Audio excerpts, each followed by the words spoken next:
You are listening to WTUZ Radio Podcast.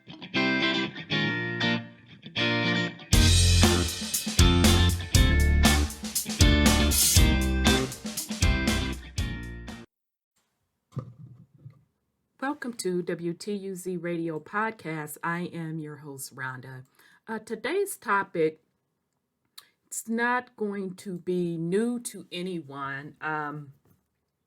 I want to discuss with the family real quick the gentrification of America. And the reason I'm bringing up this topic is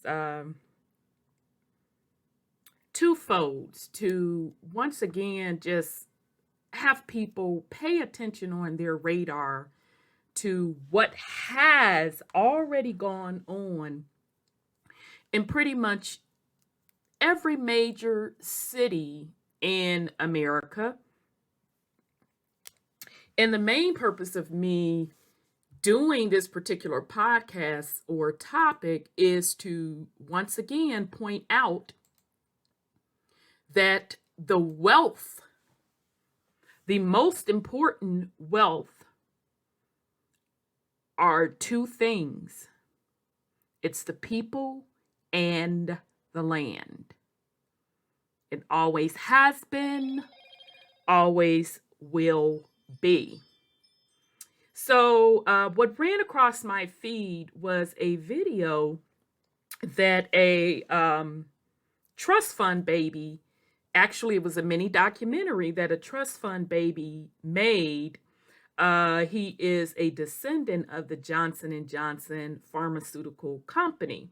And he made this back in 2010 or either 2011. And it's called The 1%.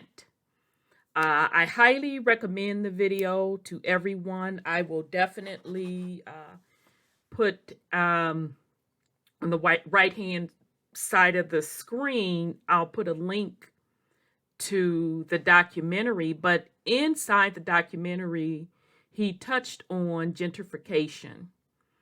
But the entire video is about the 1% and their impact on the world, and how the 1% is vastly different from the 99% population. So I highly recommend it. But the part that I want to focus on for this particular podcast is gentrification. So let's just real quick look at a couple things. Just a second for me, family. Getting my stuff together. Just wanted to pull one more article. We're going to start with the Gentrification in America report. So let me do a little bit of technology. All right, here we are. So this is from a site called governing.com. This came out in 2015. Gentrification in America report. Read our report on how gentrification has reshaped a growing number of urban neighborhoods. Okay, so this is Columbia Heights in Washington, D.C. is one of the fastest growing neighborhoods in the country. Now, throughout my adulthood, I've known a couple folks from D.C. And everyone that grew up in the D.C. area that's melanated told me how DC was the hood. And specifically how the White House, you literally could go like one block over from the White House and it was hood. And I remember that would always trip me out because I'm like, but wait a minute, it's right by the White House. And then I remember seeing this cartoon where they were showing the White House, and then right behind the White House, so they show the White House looking all pristine and pretty. And then behind the White House, it was a slum. And I remember what, 2 or 3 people told me throughout the years. And now fast forward, and DC has been hugely gentrified. Okay, because DC was known as Chocolate City. So meaning most melanated people live there. Okay? All right, so dramatic changes are playing out across parts of urban America, making many neighborhoods hardly recognizable from a relatively short time. A new class of more affluent residents is moving into once underinvested and predominantly poor communities. Development has followed, typically accompanied by sharp increases in housing prices that can displace a neighborhood's longtime residents. It's a scenario known as gentrification, and one that presents a growing dilemma for policymakers.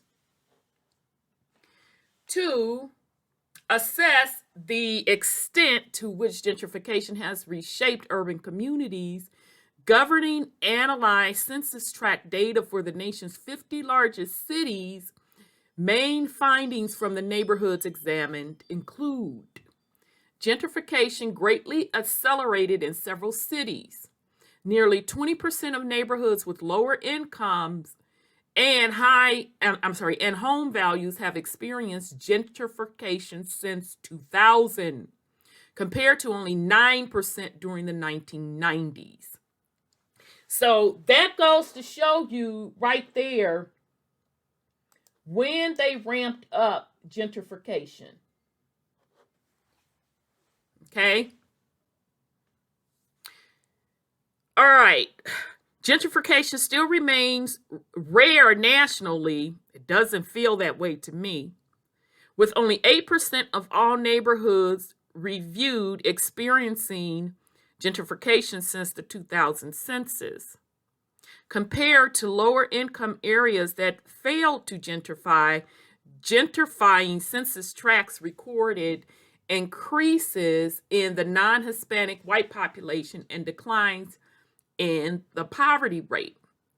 Researchers define gentrification differently. For this report, an initial test determines a tract was eligible to gentrify if its median household income and median value were both in the bottom 40 percentile of all tracts within a metro area at the beginning of the decade. To assess gentrification, growth rates were computed for eligible tracts, inflation adjusted, median home values, and percentage of adults with bachelor's degree.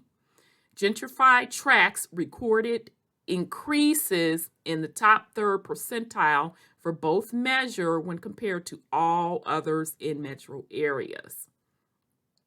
Where gentrification is occurring. A select group of cities experienced extensive gentrification in recent years. Perhaps nowhere were changes more visible than in Portland, where 58% of eligible tracts gentrified more than any other city reviewed. Okay, so those that live in Portland, I knew one person that lived in Portland, and she grew up there, and back when we were in communication, gentrification wasn't happening then, and she grew up kind of hippie style. So I would just love to hear her take on it. Comparing 2000 data to the most recent census, estimates suggest at least half of lower income neighborhoods also gentrified in Minnesota. Oh, I didn't know that about Minnesota. Seattle and Washington, D.C. In terms of raw totals, the highest number of tracts, 128, gentrified in New York. Okay, so New York, it should scream out to us immediately, Harlem. Y'all remember when ex-pres Bill Clinton got his office in Harlem. That was after he was no longer president. And people that really watch the real estate markets said then, get ready for gentrification in Harlem. And they were absolutely right. That was the start of gentrification in Harlem. And since then, most of the places that were known as predominantly melanated or inner city or rough in New York, not all of them, of course. A lot have been gentrified. I remember the neighborhood that Spike Lee, I don't know if he still lives there. I think it's Fort Greene. Yeah, Fort Greene has been gentrified in New York. I think they're saying, don't quote me, I think they're starting to gentrify. Is it called Brownsville, where Mike Tyson grew up? And that was supposed to be really, really rough. And I don't know New York like that, y'all. I only know certain parts of New York that I visit, which would be considered, quote, quote, the touristy areas. So New York has definitely experienced gentrification. It is still one of the most expensive cities in the world to live in. I think it's second to San Fran. So really, really interesting. So let's continue. The following table shows cities' gentrification rates and tract counts for the period since the 2000 census. All right. Ooh, child. Portland at the top of the list. So y'all see 58%. DC is next. Now this one blew me away. I didn't know Minneapolis was like that, y'all. Minnesota. It's too cold for me. I can't do it. Although it's pretty with all those lakes, but child, my southern blood can't do it. Seattle, Washington, that doesn't surprise me. Now Atlanta, hot Atlanta. Child, I was there when Atlanta started with the gentrification. I witnessed it firsthand. Literally, when I moved to Atlanta, the city was not the place to be. You had to literally know somebody to move in a city like that because the way everything was by neighborhoods. Okay. So it just wasn't safe, y'all. Literally. So people that typically move to Atlanta back up in the day, you would move to the suburbs, specifically the north suburb, Marietta, Smyrna, all of that jazz. Y'all know what I'm talking about. By the big chicken. Everything was towards the big chicken, away from the big chicken. And so we started to see a change. Now, in Atlanta's defense, just a tad bit, Atlanta did make an announcement. I remember specifically, Mayor Shirley Franklin did a little special with the little news people when they started to, those developers started coming in, redoing those buildings and putting up new buildings.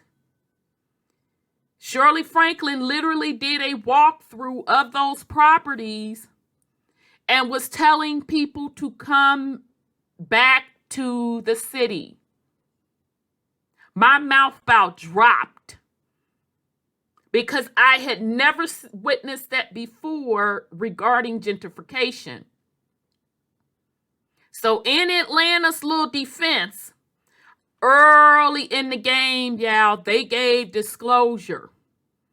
Because Shirley Franklin was talking about the aquarium that was coming. Because the Home Depot, the founders of Home Depot built that aquarium, y'all. She literally put people up on game and told them, come on, start coming.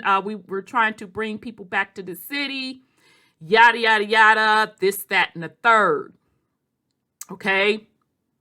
So now all of those areas, fam, which just still blows my mind over there by the zoo,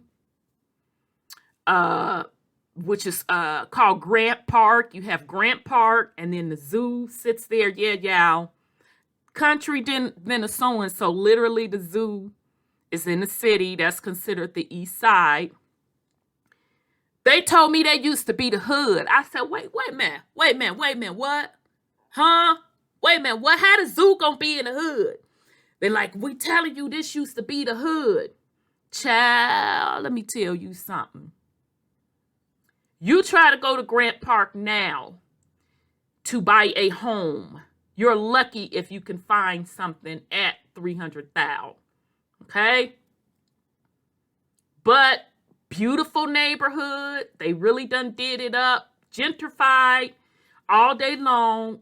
Not too many new homes there. They really refurbished those existing old school homes. Okay, made a total neighborhood out of Grant Park. Nice restaurants. I do have to admit, that's like my favorite neighborhood in Atlanta. I do have to admit, you can get your exercise on. Just a nice vibe, your little coffee shop, this, that, and the third. So that's just one example. There's another place on the east side. Dang, y'all know what I'm talking. Y'all that's from Atlanta, y'all know what I'm talking about. Now they got the golf course over there on the east side, and they held a bunch of hot shot golf tournaments. But child, they used to call it some type of name, honey, where if you wasn't from over there, you literally was scheduled not to make it out of there. And dang, I forget the name of it. I think that may even be DeKalb, if I'm not mistaken. Okay.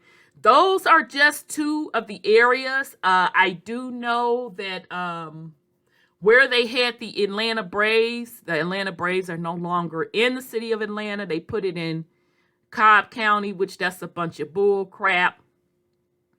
But they were trying to gentrify that area. Right around the time I left, I think they succeeded. I think we have an article that's going to talk about that. I think that's Peopletown, if I'm not mistaken. Okay, but bottom line, I witnessed them literally gentrify Atlanta. I saw them close down project after project after project. Literally.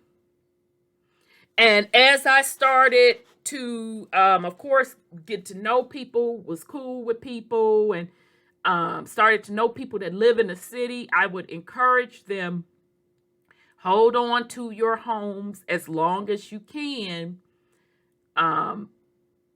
Do not sell it for nothing, because they are coming. And of course, some people didn't understand it. What are you talking about, the projects? I'm like, trust me when I tell you, do you see what's going on? And sure enough, that's what happened, because in Atlanta, there is no more what you call projects. And that's around America in general. I think New York may still have them, just because there's not a lot of land in New York. But yes, I literally witnessed them gentrify Atlanta. And it is still going on in Atlanta. Okay, so that doesn't surprise me that Atlanta is 5th on the list. Okay, Virginia Beach, Virginia. Okay. Denver, Colorado. I remember a lot of young Caucasians moving to Denver. Ooh, child, I remember this back in the 90s when they started moving to Denver. So that one doesn't surprise me either. Austin, Texas doesn't surprise me either. A lot of young Caucasian people moving to Austin, like artsy, and I think music, if I'm not mistaken.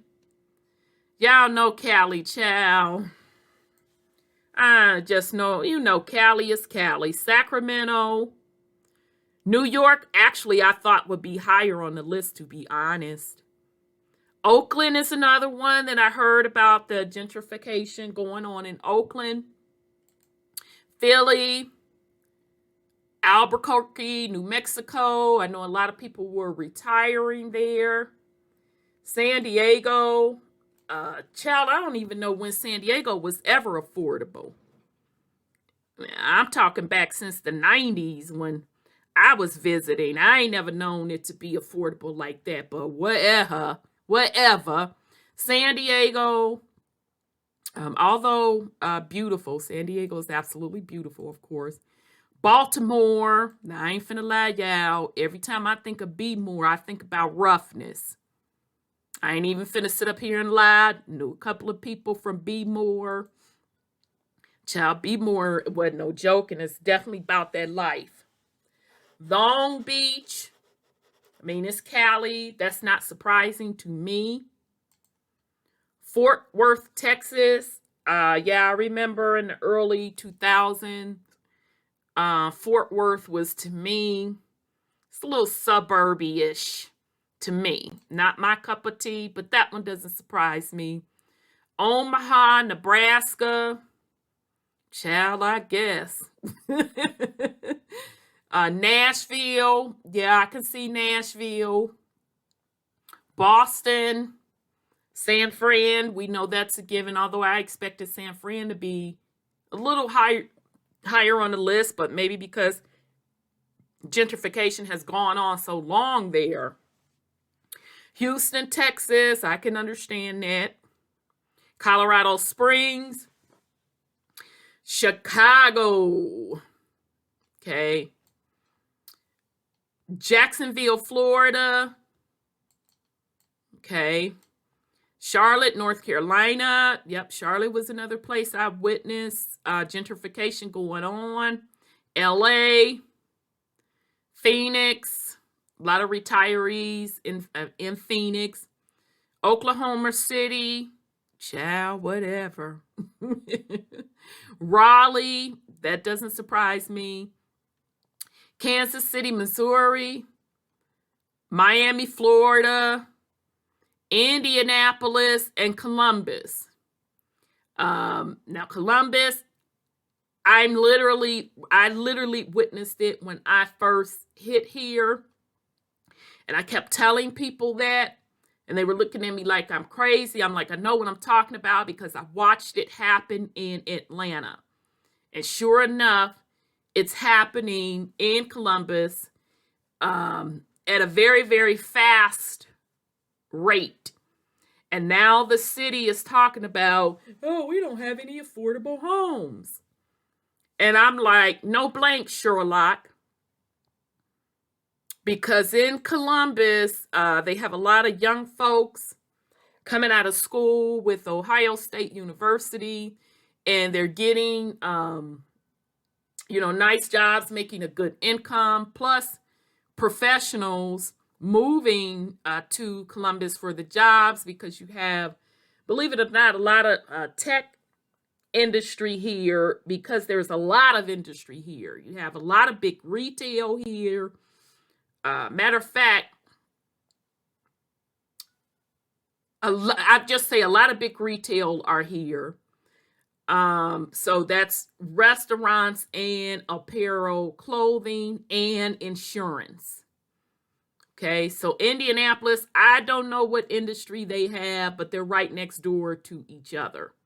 Okay, so yes, I can vouch for that, and I literally saw that as soon as I got here because Columbus was known for low cost of living.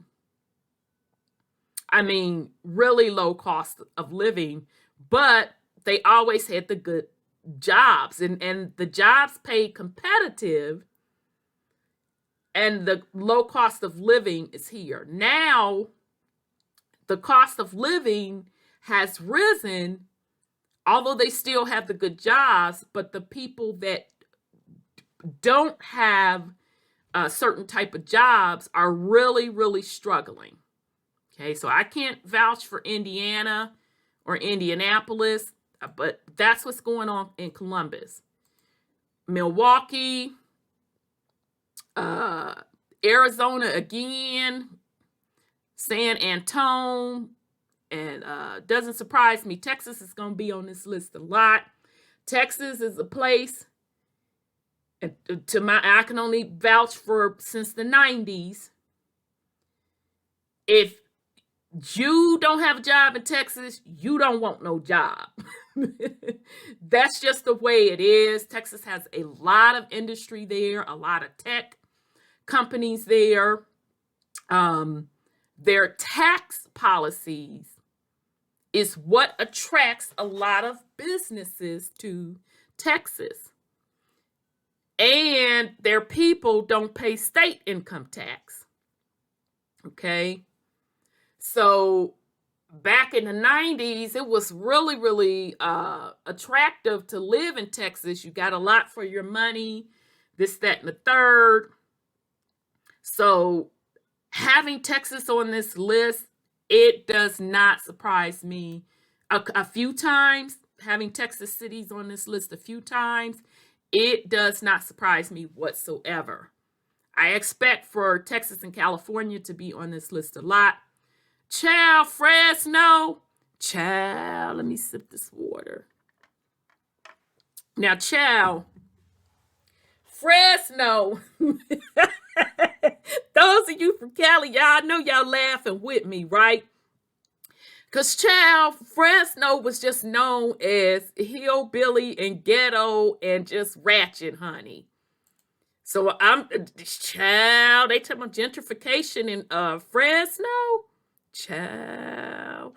Okay, Wichita, Louisville, Dallas, that doesn't surprise, San Jose, Memphis, Tennessee, child, Memphis, another one.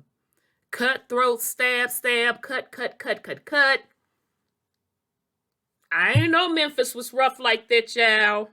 Somebody had pulled me to the side. I was on vacay, kicking it down, downtown Memphis on the little train, feeling the little vibe. I'm like, oh, this might be a nice little place to chill. It's like, honey, don't let Memphis fool you. They will cut your throat. I'm like, what? I'm like, Memphis ain't rougher than Atlanta. Person looked at me, you better go ask somebody about Memphis. But yeah, I did hear that they are doing gentrification in Memphis as well. Tucson, Tulsa, child, let me sip, Cleveland. Yeah, I take that back because I think they're trying to bring downtown Cleveland back. So if y'all in Cleveland, honey, you could get some of that downtown property, go on and snatch you want something up and hold on to it. I forgot they were trying to bring Cleveland back. Y'all see Detroit is low. Po Detroit. Chow. Po Detroit. So that's that. I don't know what they're going to do with Detroit because it sits in a good spot. But you can see it's at the bottom of the list. Las Vegas is at the bottom of the list now for gentrification. But I remember back up in the day, in the 90s, Vegas was hitting. You had a lot of people moving. And then El Paso and Arlington, they're claiming pretty much 0%. Okay, so that's the list of where gentrification is occurring. And what was this article? 2015. Okay, so this is the governing analysis of 2009 through 2013. Okay, so this was all the way up to 2013. And keep in mind, this was also during the time of the housing crash. Okay. All right. So this data is going to look a little bit different when they're probably going to publish the new data, maybe hopefully next year sometime, since we just did another census. So hopefully next year sometimes they'll get the new data together. All right. So while it has become much more prevalent, gentrification remains a phenomenon largely confined to selected regions, not yet making its way to most urban areas. In the majority of cities reviewed, less than 1/5 of poorer, lower-priced neighborhoods experience gentrification. If all city neighborhoods are considered, including wealthier areas not eligible to gentrify, less than 1 of every 10 tracts gentrified.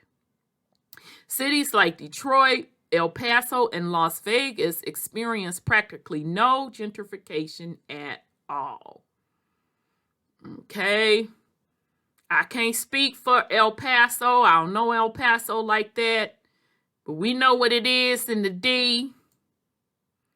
Las Vegas, I would have to have somebody else speak on that. I'm just guessing because it's already built up with all them casinos. I just know back in the 90s, it was a bunch of people moving to Las Vegas buying homes. But I do know during the housing crash, also Vegas got hit pretty hard. Okay, so how gentrification is accelerated. The initial seeds of gentrification date back several decades in some communities.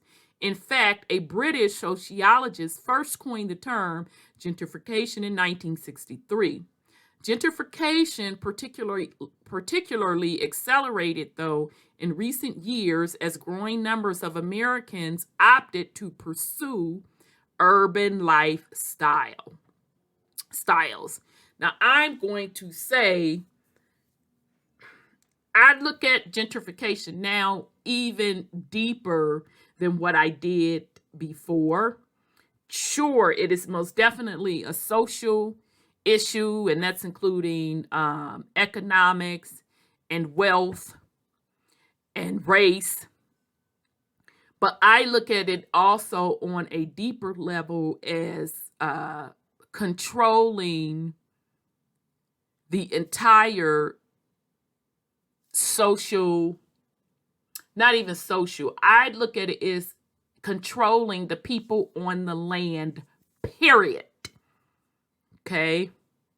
I look at it in the deeper sense of how resets are done, where they keep shifting the people around on the land and having people live where they want people to live. Okay? So I look at gentrification now, like I said, in a much deeper thought. Okay?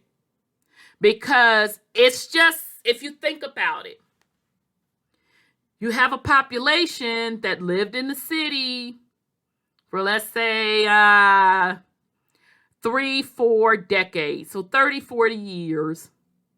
And then all of a sudden, you have suburbs being built.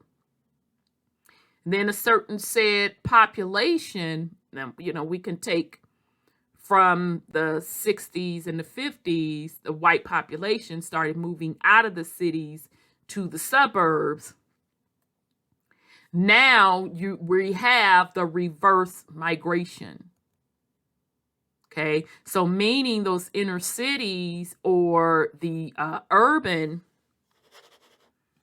neighborhoods were left to melanated people.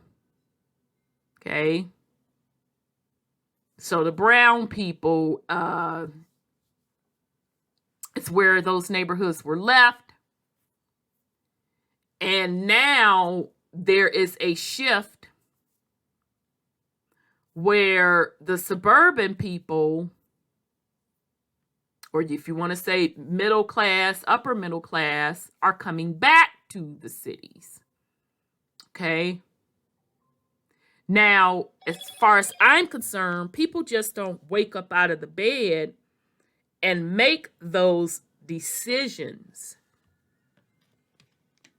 There's things happening behind the scenes in government and local government and urban planning and planning in general that make these moves to shift populations to different areas. Okay. All right. So, in recent years, as growing numbers of Americans opted to pursue urban lifestyles, the gentrification rate or share of eligible lower income tracts experiencing gentrification was 20% for the period following the 2000 census, more than double the rate of the 90s. Okay. Rates increased in 39 of the 50 cities reviewed. Okay, so they're giving you the little graph here, showing you from 1990 to 2000, it was gentrification out of the 50 largest U.S. cities was only 8.6%. Since 2000, it's been 20%. So yes, that's a huge jump. Some cities experience rapid gentrification after decades of little or no economic growth.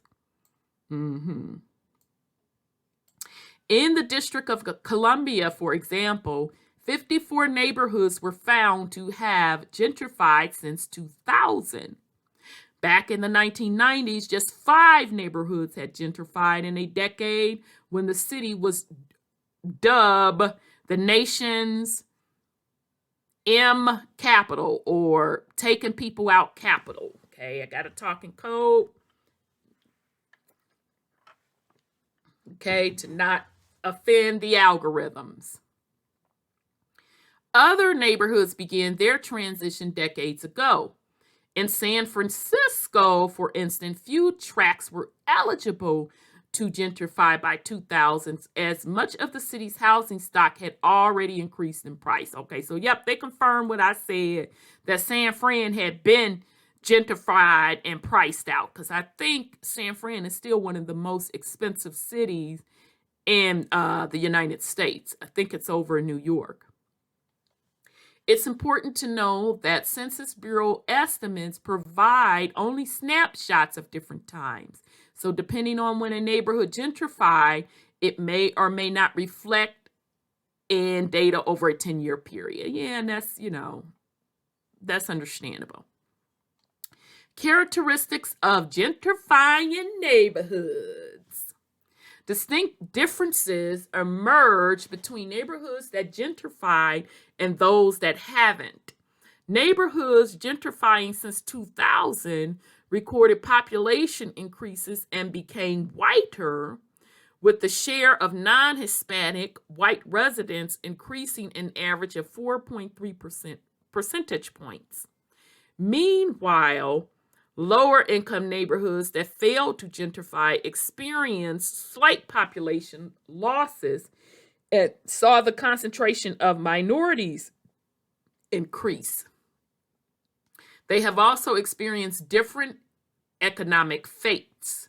Average poverty rates climbed nearly 7% in already lower income tracts that didn't gentrify, while dropping slightly in gentrifying neighborhoods.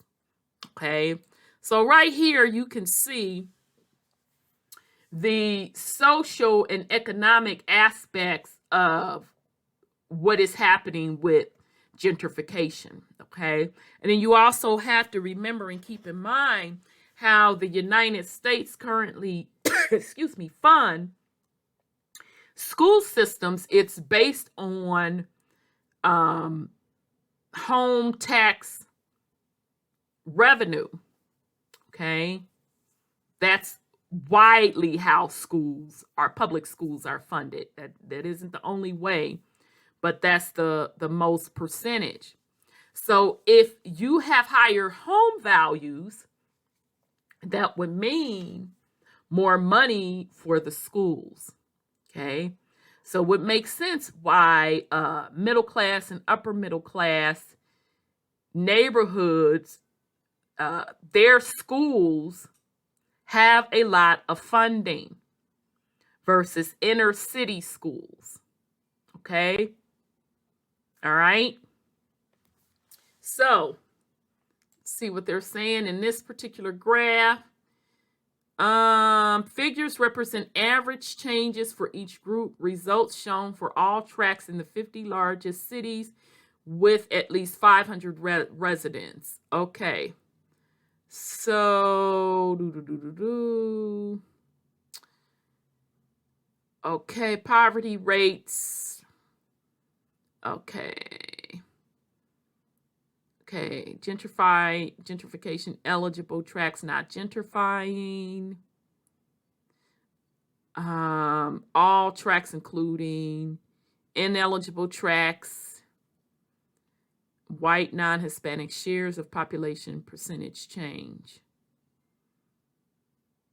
Okay, so gentrifying tracts, they're pretty much showing white non-Hispanic share of percentage change 4.3, poverty rate point change 0.7.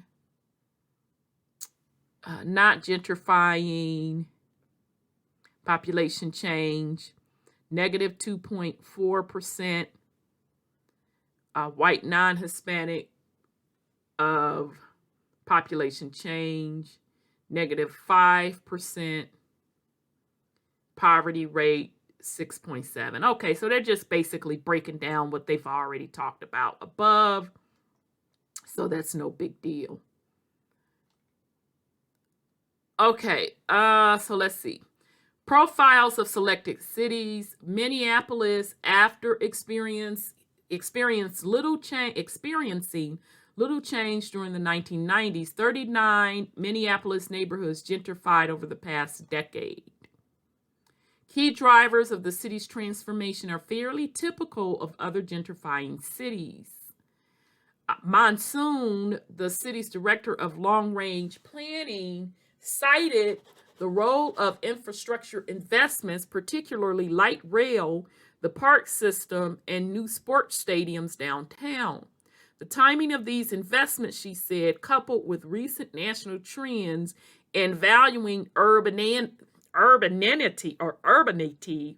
set the table for the city's demographic shift.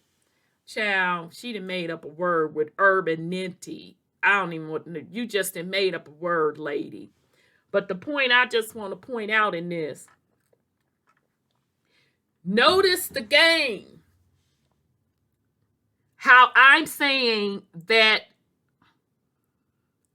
populations, neighborhoods, where folks are going to live, where the populace will live, how they will live, are all planned. All of it is planned. Because she pretty much was saying, this is the city's director of long-range planning, cited the role of infrastructure investment. So they invested in light rail. They spruced up the park system, or probably put new parks in there, or a combination of both. And what? A new sports stadium downtown. So in other words, the city invested all of this money in there to bring the money back to the city. So meaning that would bring the middle class and the upper middle class and the wealthy back to the city. So they put all of those bells and whistles, making it a hip place to be, and hence people ultimately wanting to live.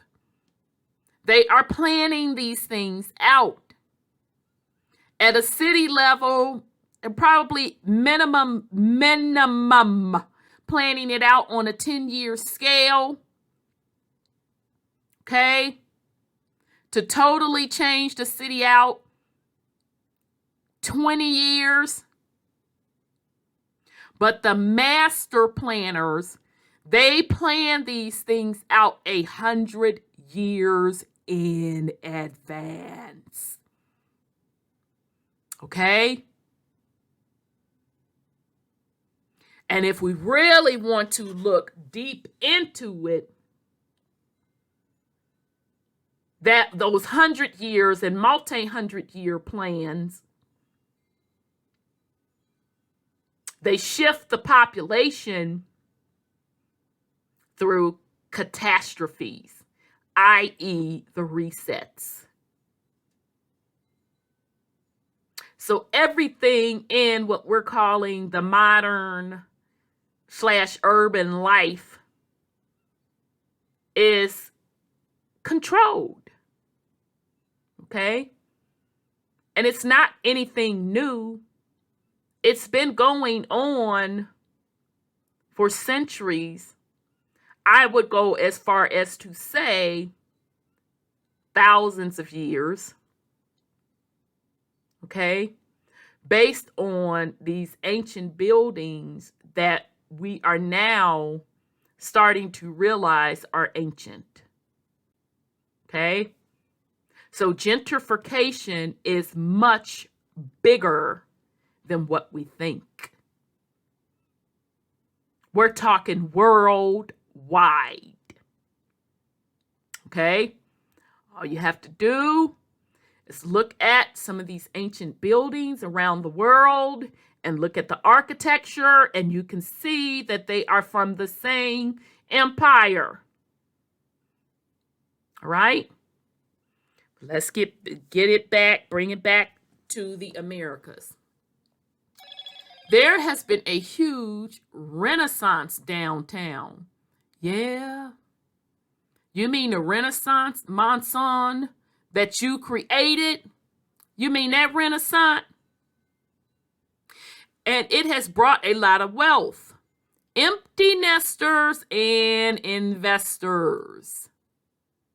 Young professionals seeking urban amenities are also attracted to the area's affordability. Okay. So I just love how they set up here in the middle. Oh no, honey, yeah, girl. We did long range planning.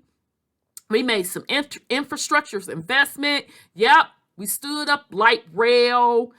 We spruced up parks. We opened up new parks. Yep. And we also rebuilt the new stadium, gave the sports team tax breaks to stay downtown. But there's a renaissance.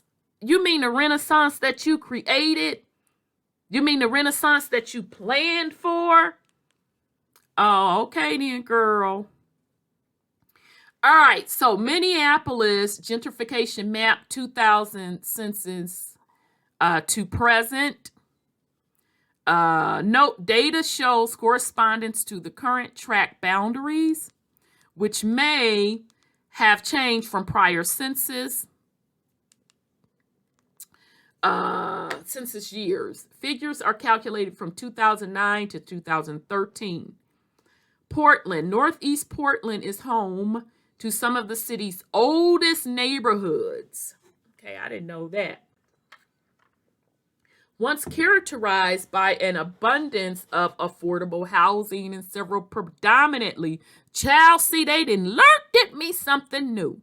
I didn't know this. Let me shut up so I can read it. Once characterized by an abundance of affordable housing in several predominantly African-American neighborhoods, it is today one of the hottest parts of the hottest cities for young professionals. I did not know, child, that Portland was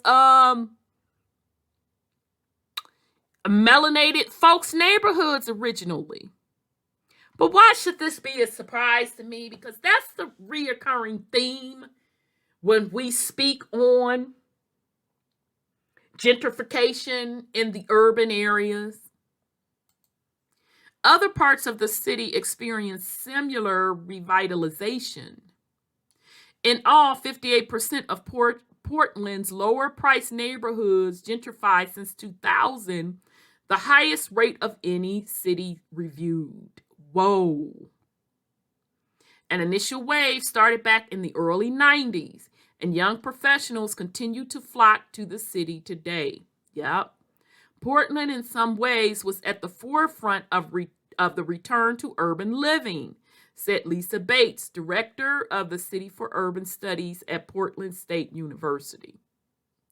The city contends with significant pressures in maintaining housing affordability and neighborhood diversity in the face of gentrification.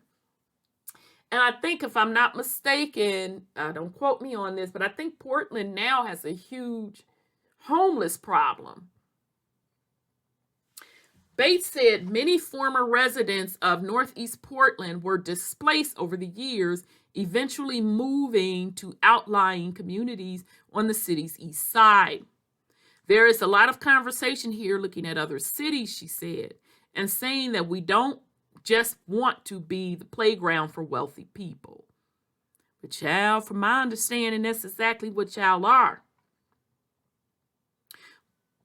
All right, so Portland's gentrification map, 2000 census to present. Note, data shown corresponds to the tract boundaries. Yeah, we know from 2009 to 2013 survey. Washington, D.C., the district is home to some of the country's fastest gentrifying communities. Neighborhoods gentrifying in recent years include Columbia Heights, Noma, Navy Yard, Petworth, and Southwest. For an in-depth look, I guess I'm supposed to be clicking on this stuff, y'all. For an in-depth look at the changes to Columbia Heights neighborhood, see our story in the February issue. Okay, so I'm not going to read that. I'll leave this link in the description. So for those of you in DC, child, y'all can go on and look at that little extra article. It doesn't apply to, I wouldn't know what I was reading. Okay. All right. Okay, so he was just giving us the rest of his sources. So again, this is from governing.com, Gentrification in America. Read our report on how gentrification has reshaped a growing number of urban neighborhoods. All right. So I want to jump real quick to what inspired me. I want to play a clip. I got this from the website War Zales, but it's also this is the documentary I was telling y'all about called The 1%. Okay, but YouTube also has it as a free movie, so you can get it either way. I like to give other content creators a view, so you can catch it on War Zales. This is called The 1%. So I want to play you the entire documentary is great, as I stated, but I'm honing in on the part regarding gentrification. Okay, so let me share. Oops, I am sharing. Okay, child, I forgot I was sharing. Okay, so let's hit it. In this country. It's hard to say why that particular bullet was shot, but it's a neighborhood where a lot of things are changing, where a lot of people are upset, where people have been pushed out of their homes by real estate value, not being able to pay their taxes, whatever else. I've tried to think about it. I've tried to think about if I were out there and someone else were in here, what would cause me to be resentful or envious.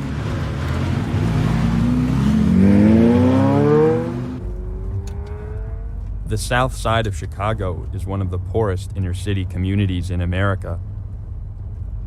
But now rich people are moving in and creating some serious changes in the neighborhood. Mr. Pants? Hey, Mr. Pants. Come on in, Mr. Pants. Pants. Mr. Pants is my second kitten. I had a kitten growing up, and when I went to get King, my first Mr. Pants, my father told me, you don't have to buy the first kitten you see. Well, I walked in, he kind of came over and purred, and I was like, I want that one, First kitten I saw, I bought it. Well, buying a condo was kind of similar. I walked into this room, and I said, wow, I've been in a lot of the coolest houses in Chicago. I've never seen a room like this. Let's get this condo. So I got with my dad and we talked about it. And I said, wow, I gotta like run to an ATM and get the deposit and whatever. I was just freaked out about it.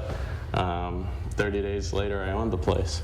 And haven't regretted the transaction since.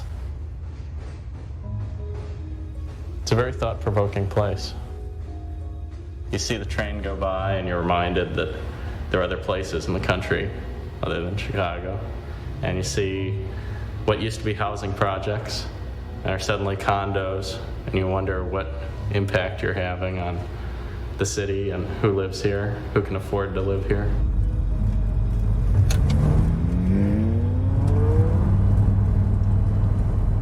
It wouldn't be such a big deal if the change weren't so drastic.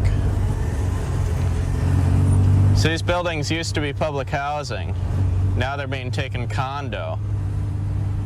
Sure, you put in new windows and you spruce the place up a little, but the fact is that someone who is using the public housing system lost his home for each one of these units that's being created.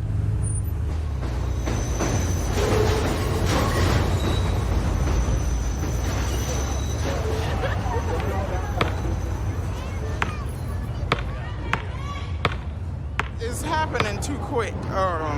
The new stores and everything and the new houses is too quick. The subway right there, all of this is, it's too quick. It's too make-believe to be true. Because like 5 years ago, you would have never dreamed that those nice condos would be there and then the subway would be there. Overall, I think gentrification is a tool that solidifies the stratification of classes. There are people who live in an area that becomes 100% people like them.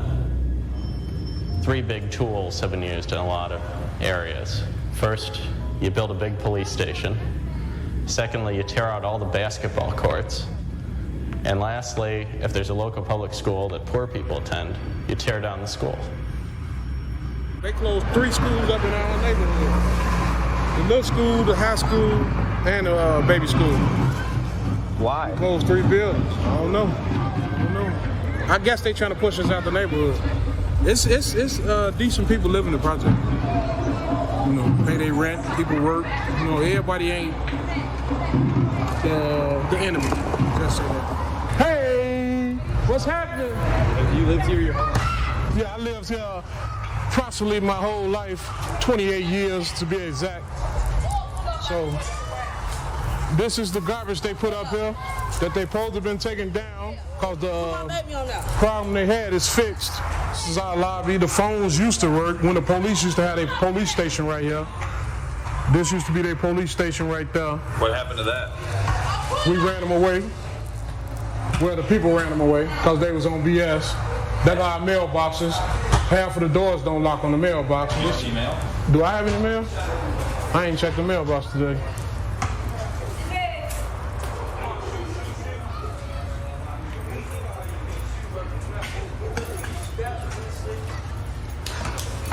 No. Oh, I got a bill. Yep, I got a bill from Tribune that I'll never get the newspaper if they send it to me. The changes in the neighborhood is changes in the neighborhood around us, not to us, around us. We got 1.5 schools in our neighborhood. 35, 40 kids in one classroom with one teacher. He can't teach everybody all, you know. He needs some help. So that's why all the kids, when they go in class, if they ain't getting no attention, they gonna run away. This land is worth more than what the niggas over here can give them. So what can you do with them? Displace them, and the ones that you don't want over here, you get rid of them. You get rid of them. You know, and what you use as an excuse, use the drug dealers, use the cocaine house. You know what I'm saying? Cocaine dealers. You know what I'm saying? You use the people that's over here doing nonsense to try to get rid of nonsense. We grew up as a family. You know, one building to the next building to the next building. You know, you can sit up here and talk all you want to, but yet still, we love our kids. This is my son. Come here. This is my son. schools. Do you feel like your kids have an opportunity to get rich in this country? Hell no. Hell no. They ain't no rappers. My kids ain't gonna be rappers. They ain't gonna be rich. It's easier to just cleanse the earth of these people, send them to the far reaches of the universe, and the mayor's office will build a big police station, build a bunch of townhouses, the yuppies will buy in and bougify it, and suddenly we'll have a community. Yeah, there'll be a bunch of people displaced. Yeah, there'll be... I just had to stop. Honey, he got a lot of nerves. I straight wanted to use some very choice words on him. Sir, you're not indigenous to this land. So these people, child, see, now this is the privilege I be talking about that make you cuss somebody out. Okay? Because those people or these people that it's easier to get rid of, most of them are indigenous to the land where you're truly not. And just the attitude and the privilege of some of these folks that are coming in, gentrifying these neighborhoods, it's disgusting. And he's one of them. So I try to keep these podcasts clean, which I will keep them clean, because otherwise, baby, I would have lit him all the way up. All right. So I just had to stop that because I was just so disgusted with his attitude. be a bunch of crime problems, but it's easier. We found the easy solution. Charles Darwin did not invent the term survival of the fittest.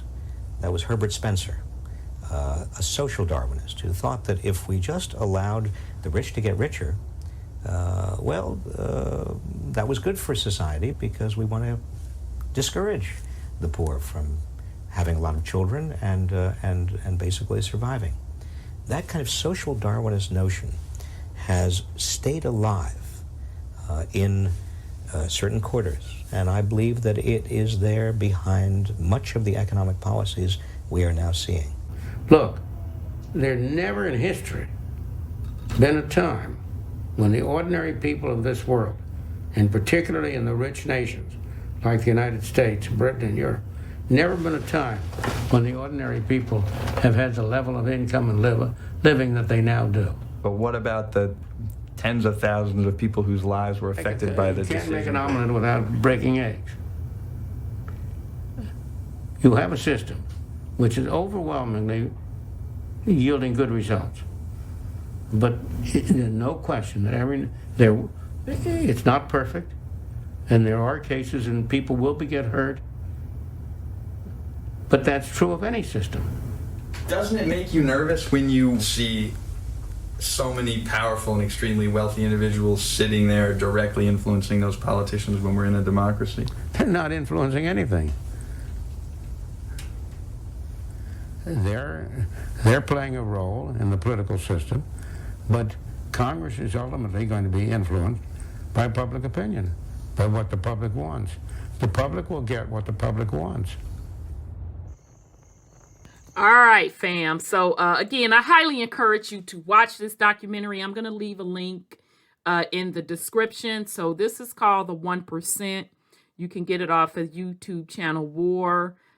Celeste, the younger man that was interviewing the old head, it's his documentary. He is a Johnson & Johnson, the pharmaceutical Johnson & Johnson descendant, interviewing the 1%ers.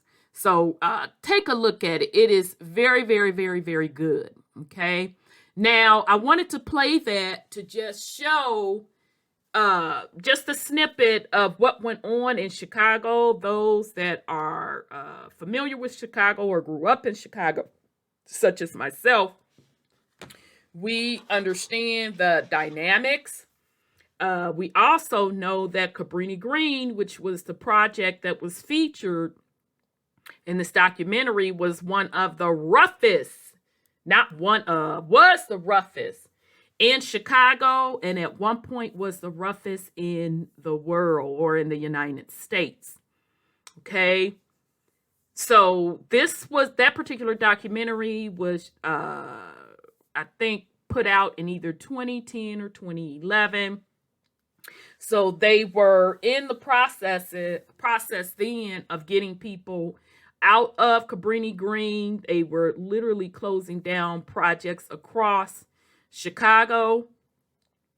And now Cabrini Green is no longer, right? They've officially closed it down. Okay. Now, interestingly enough, I remember, because I have family who lived in Cabrini. My family, we have one generation live in Cabrini Green, coming from the South. My parents, so coming from South Carolina, coming up north to work, and coming from Mississippi, went and lived in Cabrini Green. I can't remember how many years, but the decision was made, nope, this is not the place where we want to raise a family.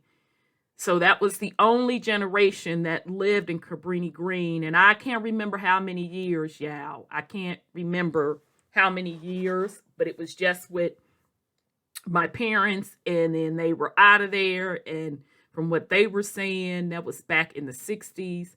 It was totally different than it was in the 70s going forward.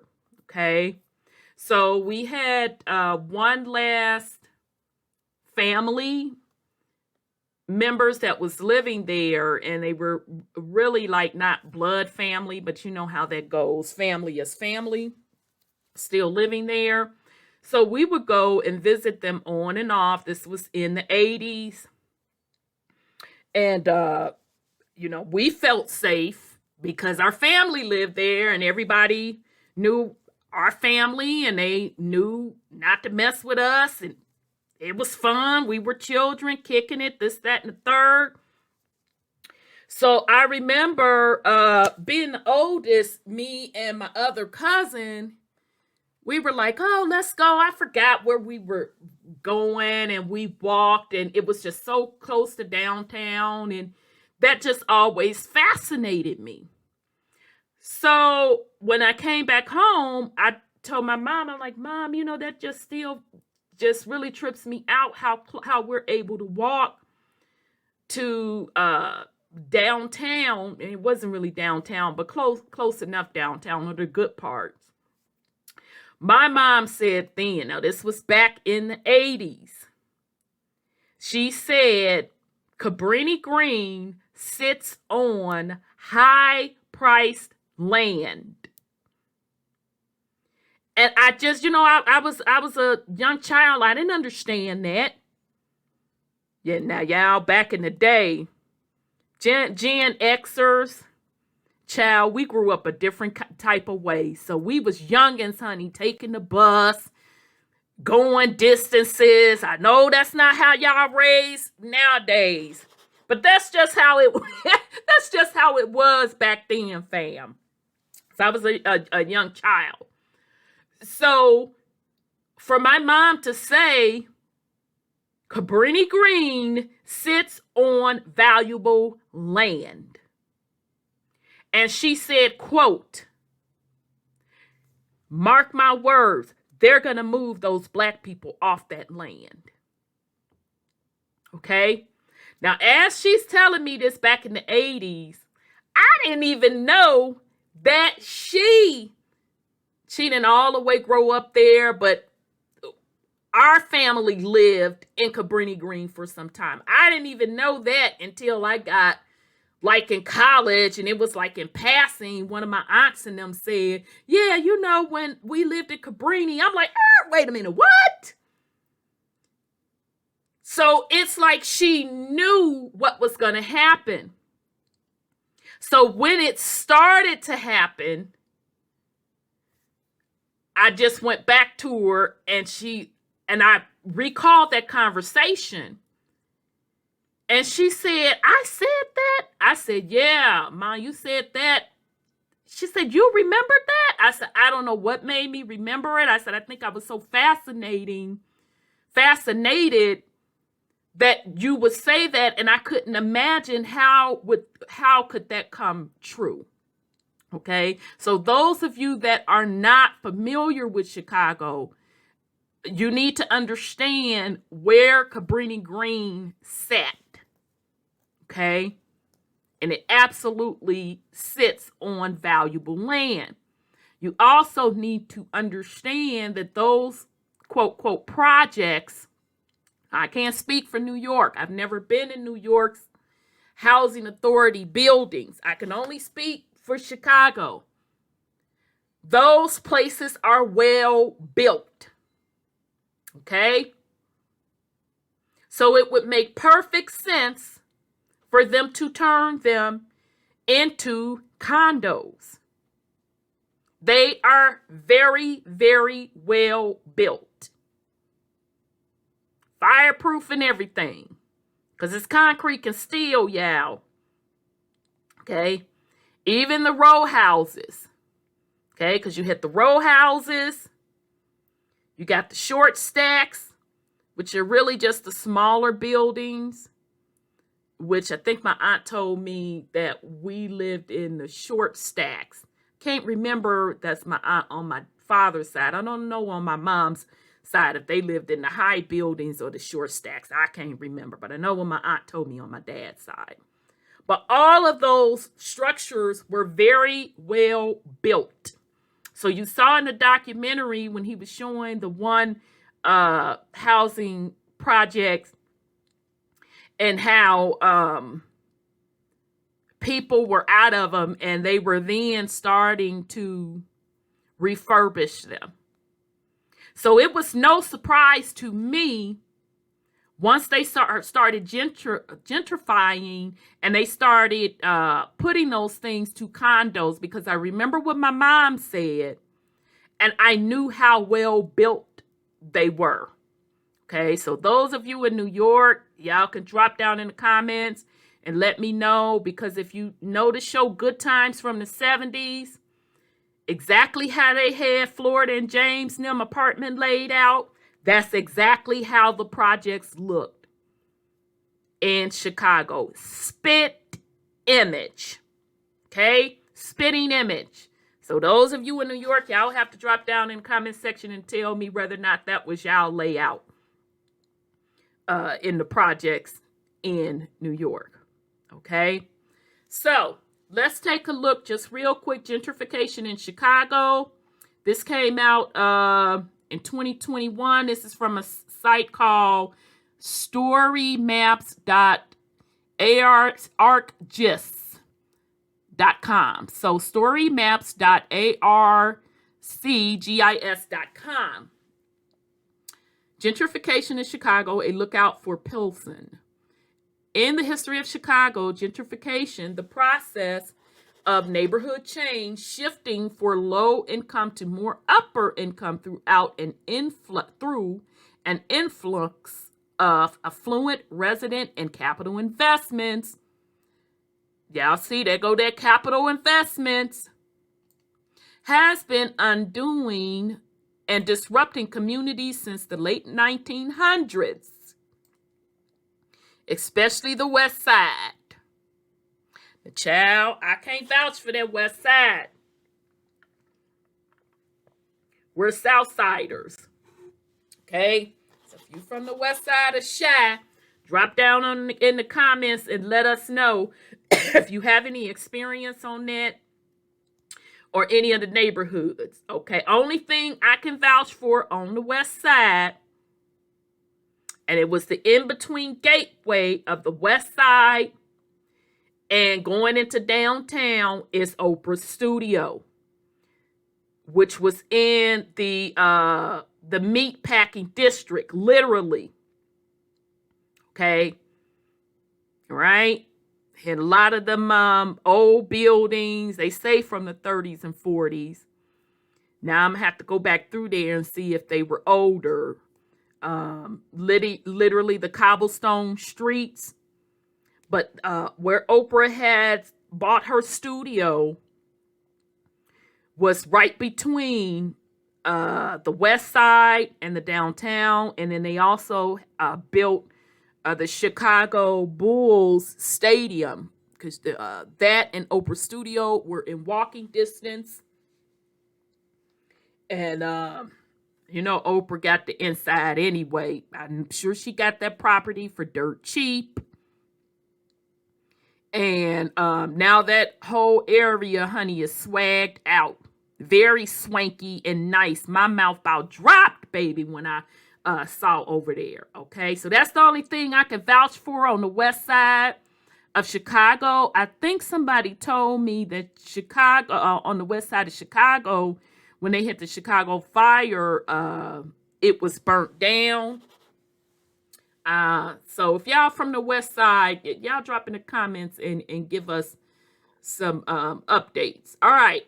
So has been undoing and disrupting communities since the late 1900s, especially the west side.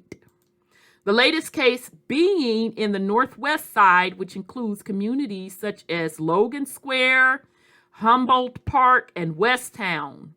Beginning in 2013, early talks and discussions were had to redevelop the abandoned, rundown, and former rail line that ran down Bloomingdale Ave and down the border lines that separated each of the aforementioned community areas into an elevated bike and walking trail. When the mayor, Rahm Emanuel, as the spearhead, in tandem with the city support and collaborative efforts, the trail opened in 2015. Child, let me tell you, Rahm Emanuel, that man had a lot of power. A lot of power. He was put in place to get the city of Chicago back together as far as this gentrification is concerned. Okay, so child, let's look at this bike trail. Can I blow it up? Yeah. Oh, shoot. Let me see if I can blow it up for y'all. That's nice. So y'all see those buildings? Okay, we could say maybe they're from the 30s and 40s. Okay, but I have to take a deeper look at the west side to see what's over there. Okay, that walking trail is nice though, honey. I'm not finna sit up here and lie. Okay, while nearby residents were eager for the constructive change and the introduction of vibrancy and social life to their communities, the opening of the 606, more formally known as the Bloomingdale Trail, brought socioeconomic ramifications they did not expect or plan for. Child, I could have told them that. Y'all saw what they did to Cabrini. You thought you was exempt? All right, so they giving a little map, the map of the 606 Trail, as seen, laying on the borders of Humboldt Park and Logan Square. All right, so there you go, showing you.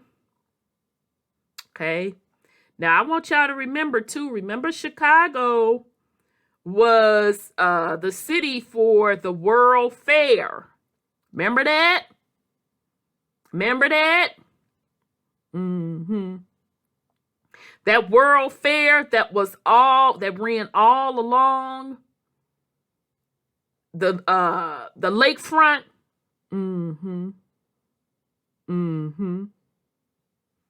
That they claim that they built in 10 years, but the scale of it was so massive, and some of those same buildings still stand to this day. It seems old worldish to me. But let's continue. on that note, let's get to the answering the first part of the research question. How did the addition of urban greening affect the gentrification of Chicago's Northwest Side, and how could this have been reduced? According to related literature, the primary cause of gentrification are a handful. For one, job access has prompted the shift back within inner city limits as younger generations seek to be ever closer to the central business district. Due to the long working hours and shorter commute times, some researchers argue that young workers tend to favor time instead of suburban peace. Second, another major player in the powerful thrust back to the city is the wealth of opportunities for college, which that makes sense. Undergrads and the sheer number of amenities. In other words, the proximity to experience, be it social or academic, okay? Because a lot of the universities, you have like either the satellite universities are in the city of Chicago or the universities. The University of Chicago, which is, if it's not Ivy League, it's definitely one step under Ivy League. That is in the heart of the city. That's on the east side of the city of Chicago. Not too far, y'all, from a lot of those old World Fair buildings and structures. Okay, matter of fact, that's going to make me pull some pictures on the University of Chicago campus to see what's up with that, because it wouldn't surprise me if some of those World Fair buildings are still standing on those grounds as well. All right. So you have a lot of universities as well as hospitals with a lot of medical schools and all of that. Okay. And that's not to mention, of course, just a lot of employers, although that's changing a lot with folks working from home. But Chicago's nightlife in the city has always been great. Always has been great. All right. Third, the decreasing crime rates. I know, child, that's hard to believe we're talking about the Chi, but the crime in Chicago is concentrated. It's concentrated in specific areas, because what we have to remember, and I had dudes put me up on game on this, when projects around the country closed down, you had all of the gang members or rival territories, instead of them having their own neighborhoods, they were dispersed. So meaning they were mixed among each other. Because when those projects closed, families were given vouchers, housing vouchers. So whoever would take those vouchers, meaning the landlords that would take it, that's where folks would move. Okay. So you had a mixture of rival gang members or just rival folks that didn't like each other mixing in the same area.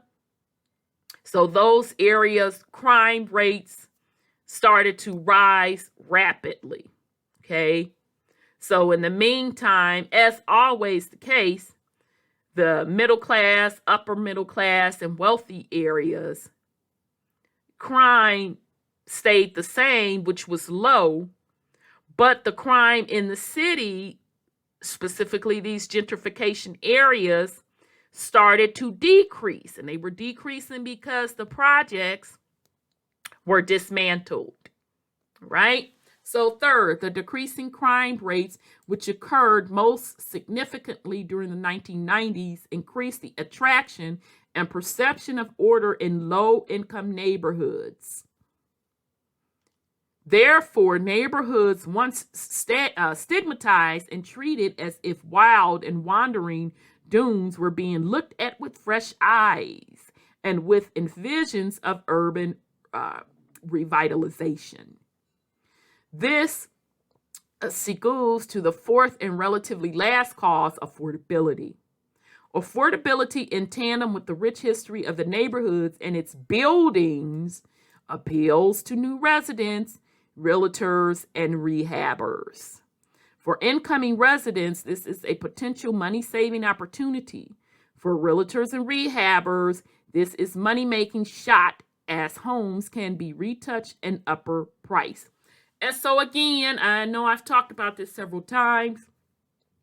Chicago in the city has absolutely beautiful architecture. I mean, stunning. The east side, the south side, up north. I can't really vouch for the west side because my people really wasn't on the west side like that, so I'm not as familiar with the west side. But the other sides, you're talking, family, those old world buildings. Absolutely stunning. Okay, growing up as a little girl on the south side, and this was way before it got really, really bad. This was in a Black community. We lived in one of the old world buildings. It's called a 2-flat.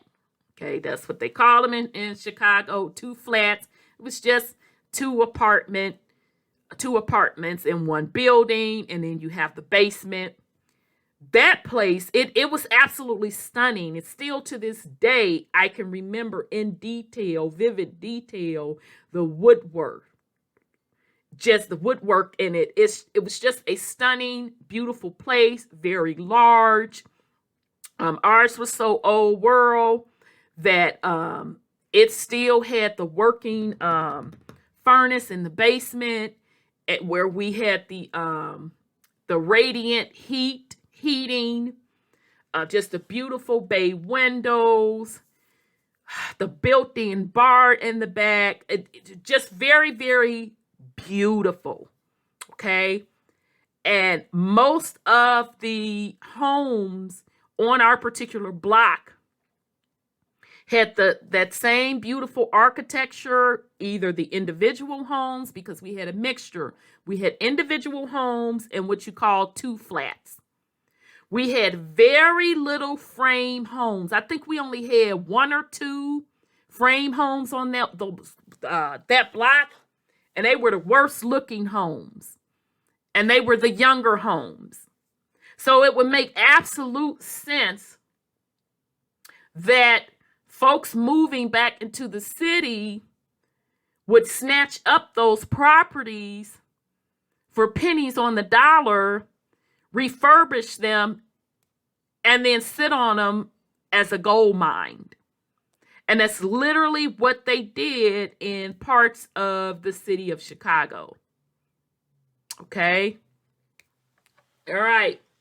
So, therefore, with these causes in mind, the impacts of the 606 were inevitable. Despite well-intended efforts, the development of green spaces and walking trails, in short, amenities, advanced gentrification, causing people with higher socioeconomic status to move in, and in turn, the rent to spike up. All right, so what are they showing here? Okay, so they're showing the higher income, a map of the city.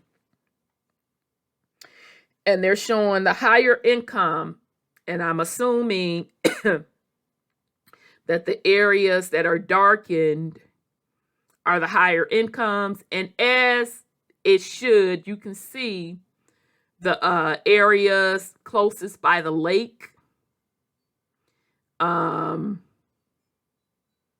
are higher income. But those of you from the Chi, y'all know Evanston is rich money, et cetera, et cetera. So let me blow this up for y'all. All right, I blew it down. Okay, so you can just see Chicago and blow it up so you can see where the money resides, okay, based on the neighborhoods. Okay, now I just want y'all to keep in mind that, and I am going to get to doing the old World Tech Hidden in Plain Sight on Chicago, that World Fair occurred in Chicago along this coast, the Lake Coast. Okay. All right. Okay.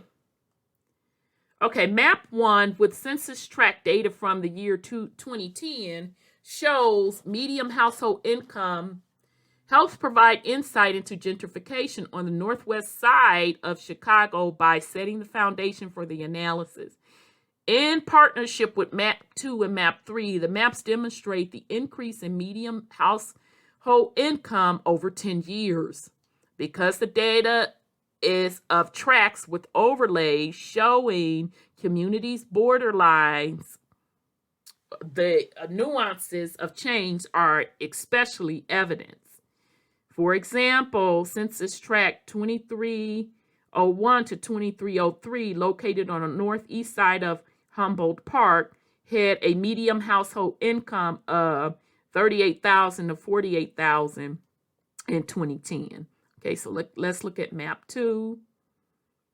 Okay, so they're just showing you a little bit more in detail the income, and the highest income are in the dark blue, and you can see it's concentrated along the lakefront. Okay, and specifically, I guess that would be considered north. Okay, but you can see some sprinkles out west as well. Okay, all right. Okay, let's see here. 10 years later, that range in value went up by more than 13%, with a maximum of 20%. Overall, the area of Humboldt Park became more lightly shaded blue, illustrating how the community altogether is becoming more at pace with the city's average median household income. Logan Square, on the other hand, is taking a more quick turn upscale, more closely located near the 606. So the 606 is that walking trail. I ain't gonna lie, it is nice now. Held a median household income of $63,000. By 2015 alone, the median household income increased by 42% to $90,000. Child, yeah, it really jumped in. To demonstrate the sheer increase in demand in these neighborhoods, Map 4 illustrates the growth rate of total household income in Chicago. The west side is especially shaded dark purple, with Humboldt Park and Logan Square seeing 34% and 65% increase respectively. Child, I didn't know the west side had came up like that. Okay. I didn't know, child. I didn't know the west side had came up like that. That's interesting. Wow. Okay. While action was taken to prevent the fast pace of gentrification in the Northwest Side, it came much too late. With affordable housing developments emerging after the fact, in addition, the efforts were mainly led by certain grassroots organizations seeking to help the local community maintain its tenant rights and sheer home space. Map 5 shows affordable housing development in Chicago, along with the density of development near the 606, such as Lucha Affordable Units. Lucha is one of the grassroots organizations that have been working in Logan Square to preserve its affordability. Now, I do know in the Chi, child, the income tax, well, in the state of Illinois, not the income tax, the homeowners tax, child, they done lost their doggone mind. So I do know that a lot of people are moving up out of Illinois because of their tax policies. All right, so I do want to put that in there. So Chicago is another city now that, they got a lot of issues. And the state of Illinois in general, honey, got a lot of issues. They're broke. Okay. All right. So they're showing on this particular map, this is the affordable housing near the 606. Okay. All right. All this leads to the second part of the research question. How could the 606 serve as a lesson for the Pilsen and the Little Village with the incoming of the Paseo Trail? Child. Moving forward, a simple solution is to implement with inclusivity and collaboration by inviting community members, holding public deliberations, and keeping local needs of top minds. For instance, small local gardeners or gardens, rather than impressive greenway projects, could help restore the neighborhood's air quality while maintaining its intimacy. Okay, so, this is Inglewood's Echo House. That's pretty. Child, Inglewood was rough. Now, I don't know if it's still rough, but Inglewood was rough back up in the day. That's on the south side, fam. That community garden is really, really cute. It's really, really cute. All right. The following solution, and just real quick, anybody that you live in the city, matter of fact, to be honest, I don't care where you really live. It is important for you to be involved in your community. That's especially if you live in these urban cities, and that means going to those city council meetings, okay? When they're having those zoning planning meetings open to the public, you need to go there. You need to be following what is going on. You will be surprised at the amount of information you find out. That's how I was able to keep up with so much stuff in the city of Atlanta, because I would go to those meetings. I knew the officials. It just makes a world of a difference. And sometimes the community can move things. Actually, a lot of times they can. It's just that most people aren't involved. I've witnessed it myself personally. Okay, so just a thought. Okay. All right, so the following solutions are more in the policy world. One solution is the advocacy for complementary and proactive policymaking that ensures affordable housing programs with the development of apartment buildings.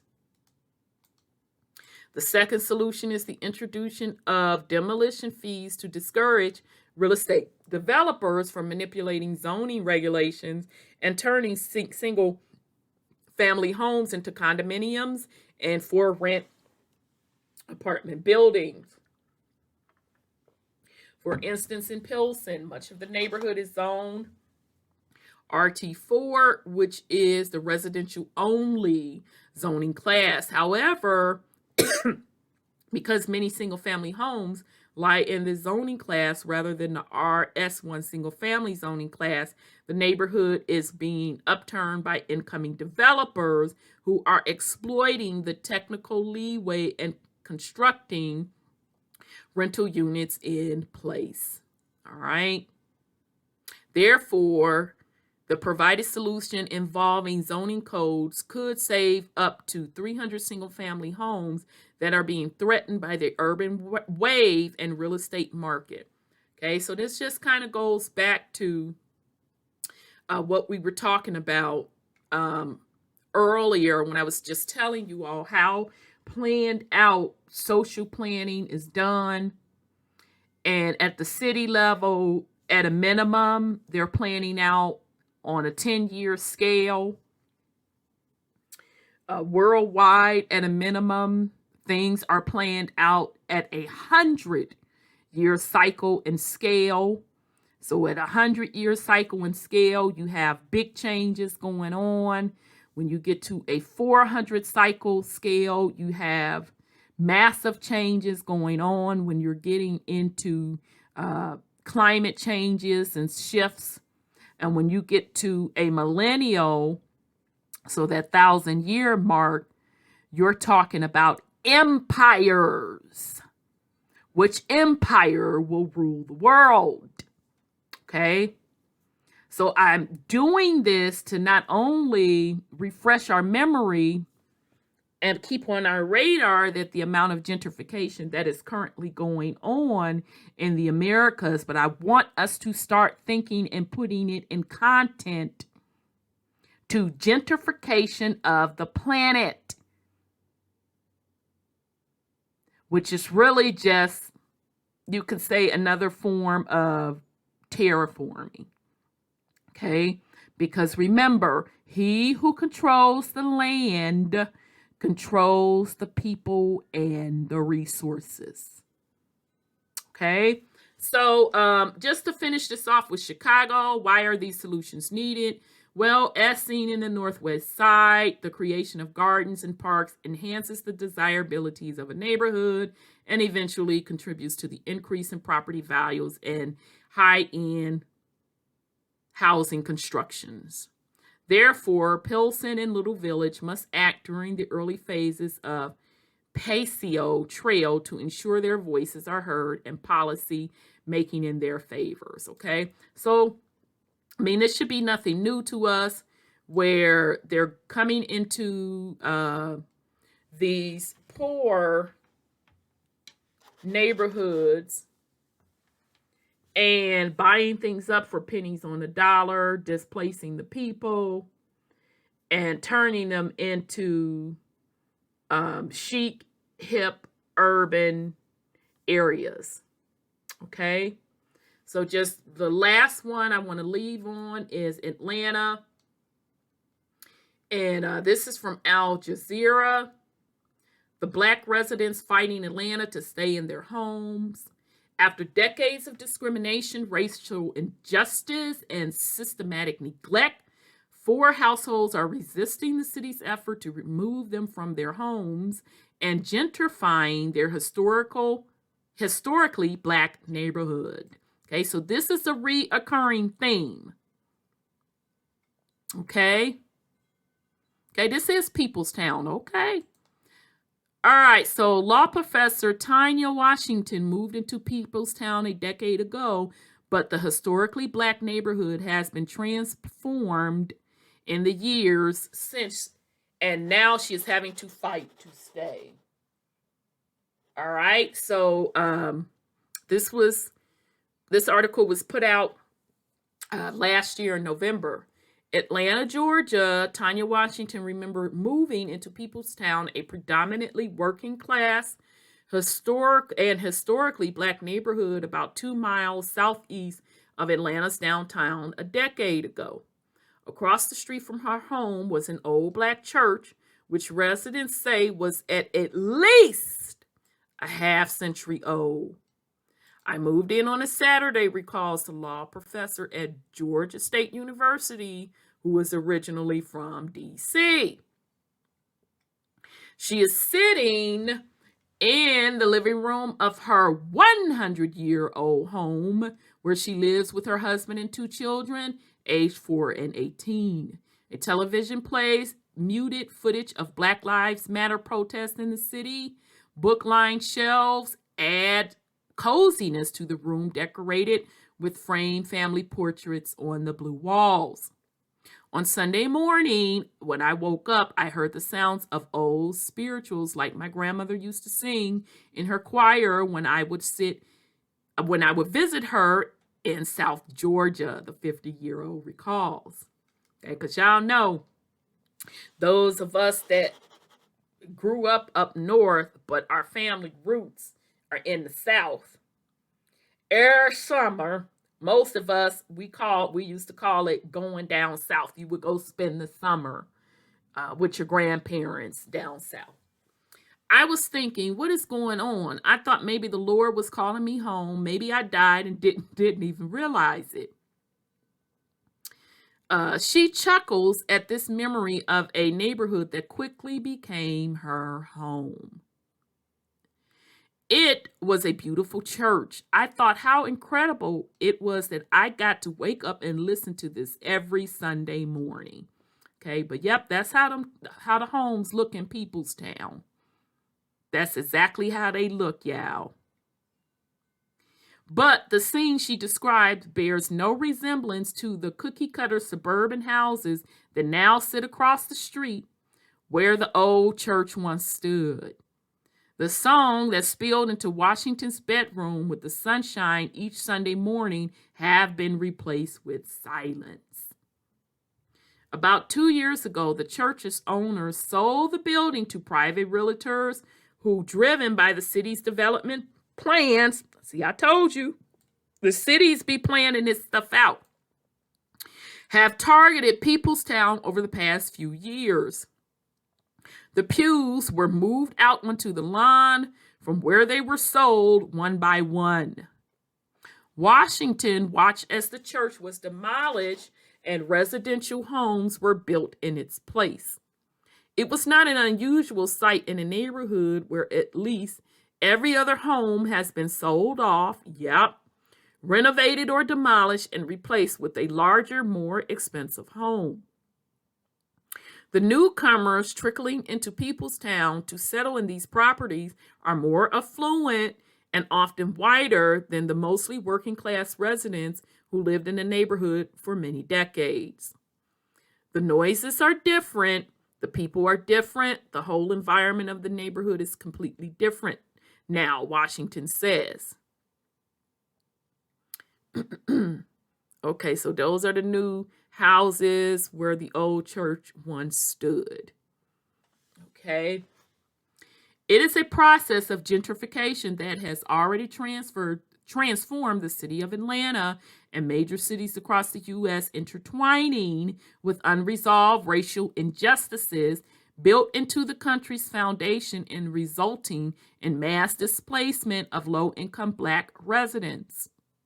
Peopletown is one of the last historically Black neighborhoods to be targeted for gentrification in Atlanta, which has one of the highest rates of income inequality in the U.S. and was the fourth fastest gentrifying city in the country between 2000 and 2014. But while it arrived later than in any other parts of the city, when gentrification came, it came with force. Stop displacing Black families. In 1974, Atlanta became the first major southern city to elect an African-American mayor, and every mayor since has been African-American. The city celebrates itself as home to scores of civil rights leaders, including Martin Luther King Jr. and John Lewis. Its numerous Black-owned businesses and its strong Black middle and upper class have earned the city the title of America's Black Mecca. But this carefully constructed image clashes sharply with the bright red signs staked into the lawn on Washington's block, where just 4 homes remain, where once at least 24 had stood. Child. Mayor Bottoms, child, she out of there now. I told y'all that she was Keisha Lance Bottoms, child. She did a horrible job. I told y'all she was out of there and she destroyed her career. But let's move on. Mayor Bottoms stopped displacing Black families. One of the signs reads, referring to Atlanta's current mayor, Keisha Lynn Bottoms. She's not the mayor anymore. I think last week they elected a new mayor. Stop predatory use of eminent domain is printed on another. Okay? But I can tell y'all that gentrification started under Mayor Shirley Franklin, another melanated mayor, a woman. That's when it started. Okay? Because the mayor before her, Campbell, dang, y'all, that name just hit me. Campbell, child, he had got locked up for fraud. He was off the chain, honey. But yeah, when Campbell wound up going to the slammer, he was a hot mess, y'all, for fraud. They were saying that he was getting kickbacks from the strip clubs because the stripping culture is huge in Atlanta. Always has been, always will be. But under Campbell, honey, they was really kicking it up, having a funky good time. Freaknik and stuff was going on, this, that, and the third. So when Shirley Franklin came in, that's when they started implementing their gentrification plan. And then they also, under Shirley, they started shutting down the Buckhead Bar District, okay? Because the old money, rich Caucasian folks in Buckhead got tired of the young people partying, starting on Thursday, honey, all the way up till Sunday. And the events, some of the violence that came with it, okay? Because you had a couple of little incidents because folks don't know how to act. And the rich white folks wanted that bar district gone. And under Shirley Franklin, she pushed for that to happen. And now the Buckhead bars are no longer. So now Buckhead is boring, child. Back to just older white folk. Ain't nobody trying to live in Buckhead like that. You definitely don't go to Buckhead to party. Now it's in Midtown. But Keisha Lynn Bottoms wind up destroying her career because the crime had gotten so out of control in Atlanta, and specifically that Buckhead area, honey, that old money was like, you out of here. Okay. And the breaking-ins and stuff at Phipps Plaza and Lenox. Okay, because Phipps is more expensive, y'all, than Lenox, but unless they done changed it. But nonetheless, the upscale malls breaking up in people's cars and all of that. It's a couple of celebrities had they stuff ripped off. I think Usher was one of it. One of them, honey, had a bunch of jewelry and stuff ripped off in his car. So they was just pretty much fed up with Keisha Lynn's Bottoms. Plus, Keisha messed up, hemming and humming, cheesing and grinning with the celebrities, particularly T.I. and them. And it just destroyed her career. It wasn't a good look. So I don't know who her advisors were, but child, she messed up her career big time. All right. But nonetheless, let's just be clear that gentrification started happening under Mayor Shirley Franklin. Okay. But in their defense, they did give a disclosure. They told you all exactly what they were going to do. And they hold all of those, the planning sessions. They disclose that stuff to the public. They put it out there for the public to have an opportunity to come and voice their concerns, etc., etc. Now, I don't know if that's how it works in other cities. I can only speak from my experience in Atlanta. All right, so let's continue. So this is in Peopletown. In 2012, a series of storms resulted in severe flooding on Washington's block as runoff rainwater overwhelmed a combined water and sewer system built beneath it and caused a major overspill. At least 6 homes were damaged. I remember that. The city covered the cost of cleaning and repairing the damaged homes, at least one of which was flooded with several inches of sewage, as the city's failure to upgrade the system had caused the overspills. Yep, because again, when Shirley Franklin took office, that was one of the main things on her list to do, was to fix Atlanta's water and sewage issues, right? Until this day, it would be interesting if somebody could do a price comparison of water and sewage bills in major metropolitan cities. But child, Atlanta, it's just sickening the amount of money you pay for water and sewage in the city of Atlanta, and that's because they need a total new system. It's well over 100 years old and it's crumbling, okay? And Peopletown was not the only neighborhood in the city of Atlanta that flooded because of it. All right, but residents say the city did not finish all the repairs, and in response, several residents sued.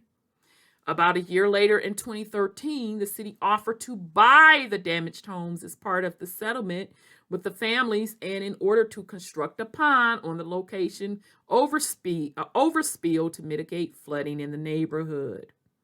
The city allegedly told the residents that if they did not accept the city's offer, they would end up receiving far less in the future, and warned them the city was planning to eventually take the whole block of homes anyway. Child, I remember this.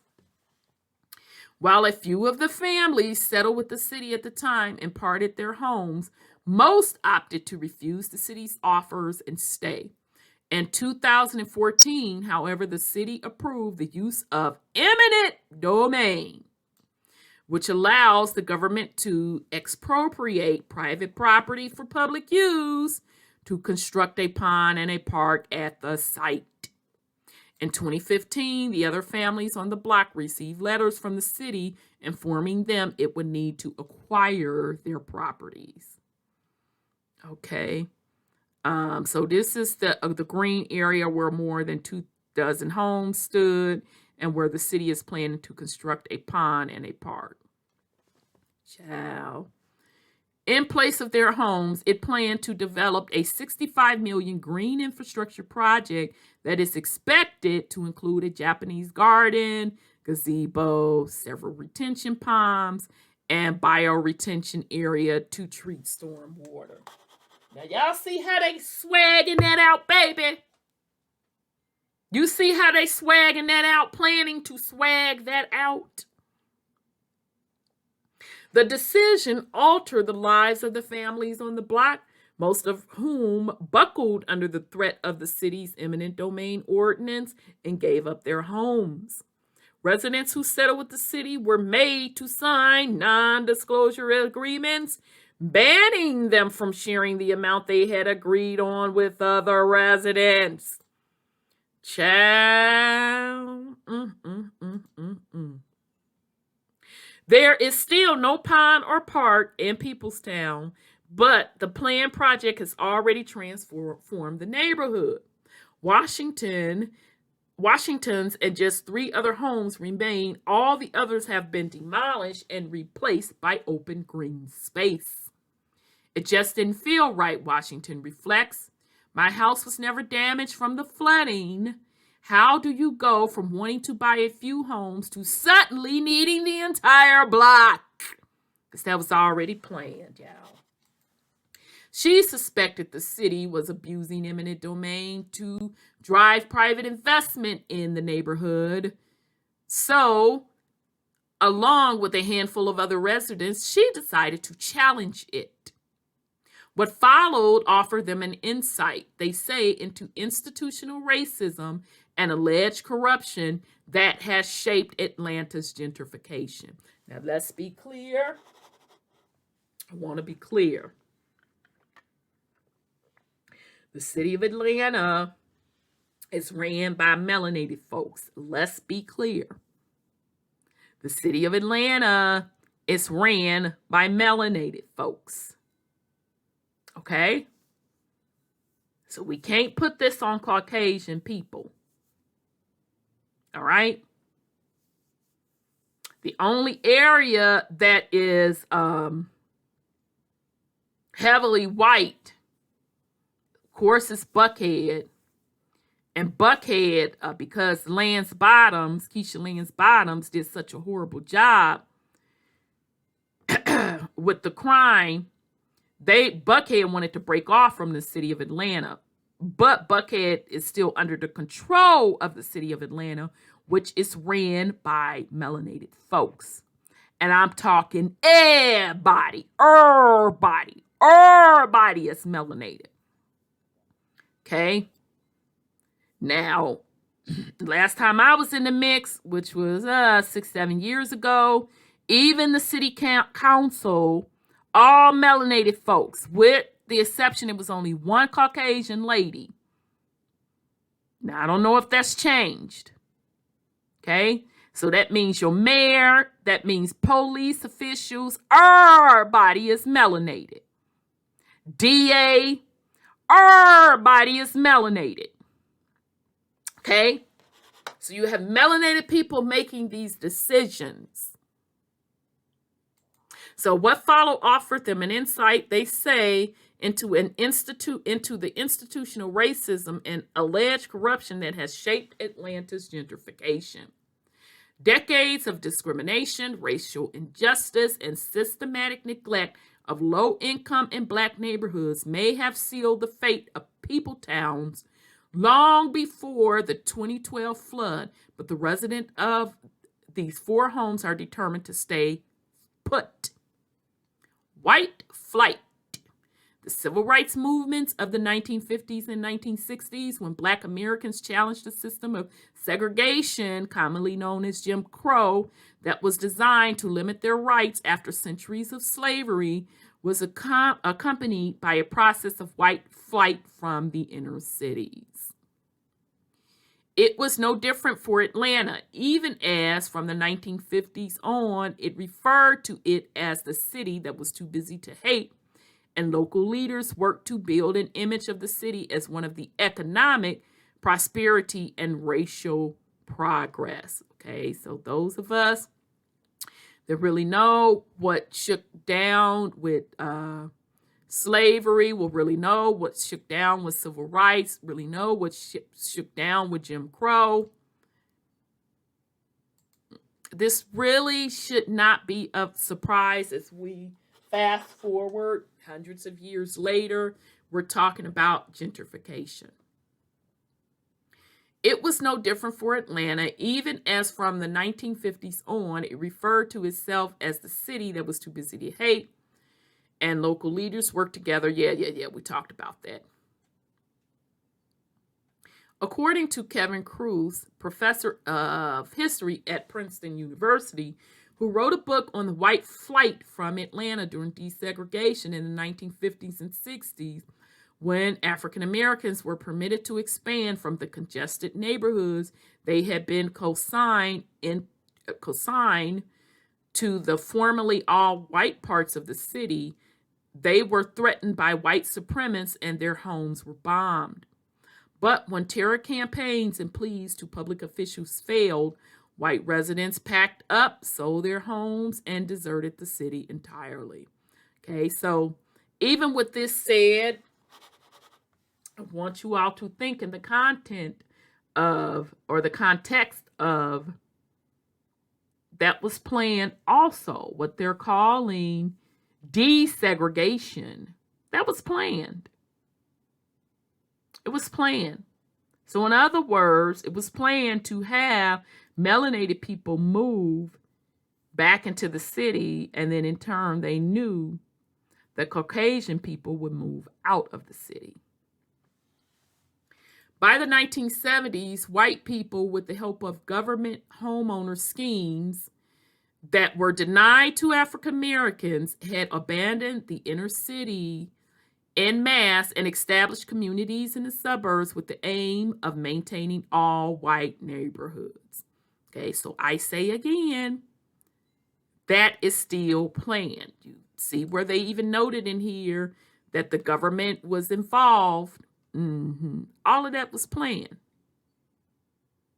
And I would even go as far to say these gentrification schemes, I call that little localized resets.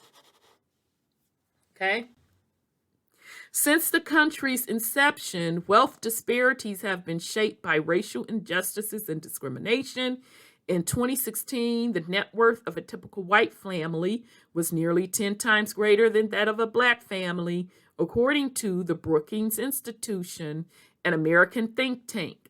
So when white people left the inner cities, capital quickly followed. Okay? I mean, that's self-explanatory, because isn't the reverse happening today as white families are coming back to the cities? Okay. T. Troutman, an urban development researcher and Atlanta-based community organizer, tells Al Jazeera that as capital moved to the suburbs, industries and jobs that working-class city residents were dependent on followed suit. That is true. That is true. Most of the jobs in Atlanta, the companies, are in the suburbs, okay? You have the city, in the city of Atlanta, most of the jobs are governmental, okay? I'm trying to think of a company. You only have literally a few.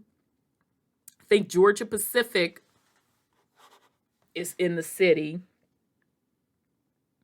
AT&T, I'm thinking of the big AT&T building downtown, right next to the Fox Theater. Those are the only two big ones, of course. Maybe a hospital. But all of the big corporations are in the suburbs. All right. While it was predominantly white, people leaving the city's affluent flight also added to the capital drain, as higher income black and brown residents also left, Troutman says. Industrialization happened at the same time as capital flight, turning cities into these destitute spaces, Troutman explained. So again, to me, this is all planned. It's all planned, and I'm calling them mini resets.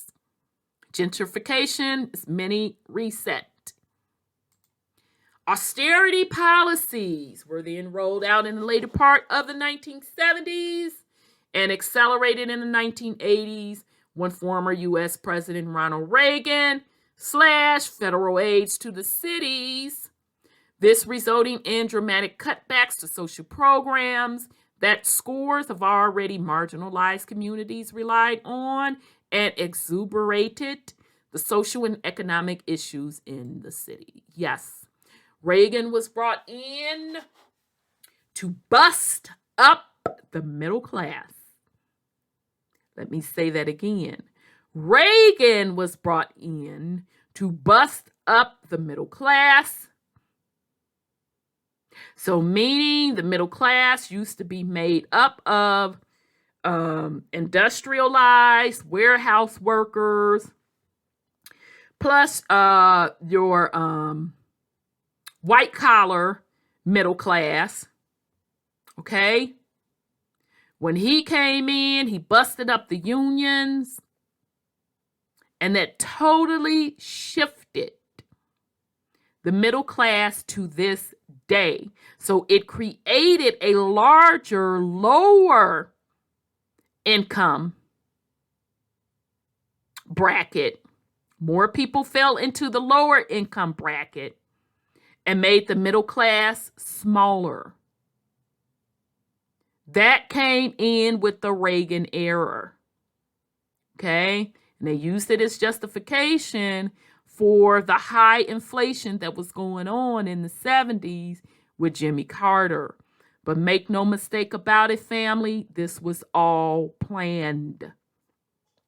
And as the plan continues, you are literally seeing the dismantling of the middle class continues, because the middle class is getting smaller and smaller. Make no mistake about it, this is planned. And we are literally in the midst of a worldwide reset at a large scale where everything will be shook up. Okay? Change happens in increments. Okay? It's like having a frog in the pot. And they all sitting in this pot of boiling water and not realizing that it is boiling to their demise. Okay? So again, I want us to start thinking in terms of gentrification as miniature resets. All right, so I think we're almost done with this. Okay.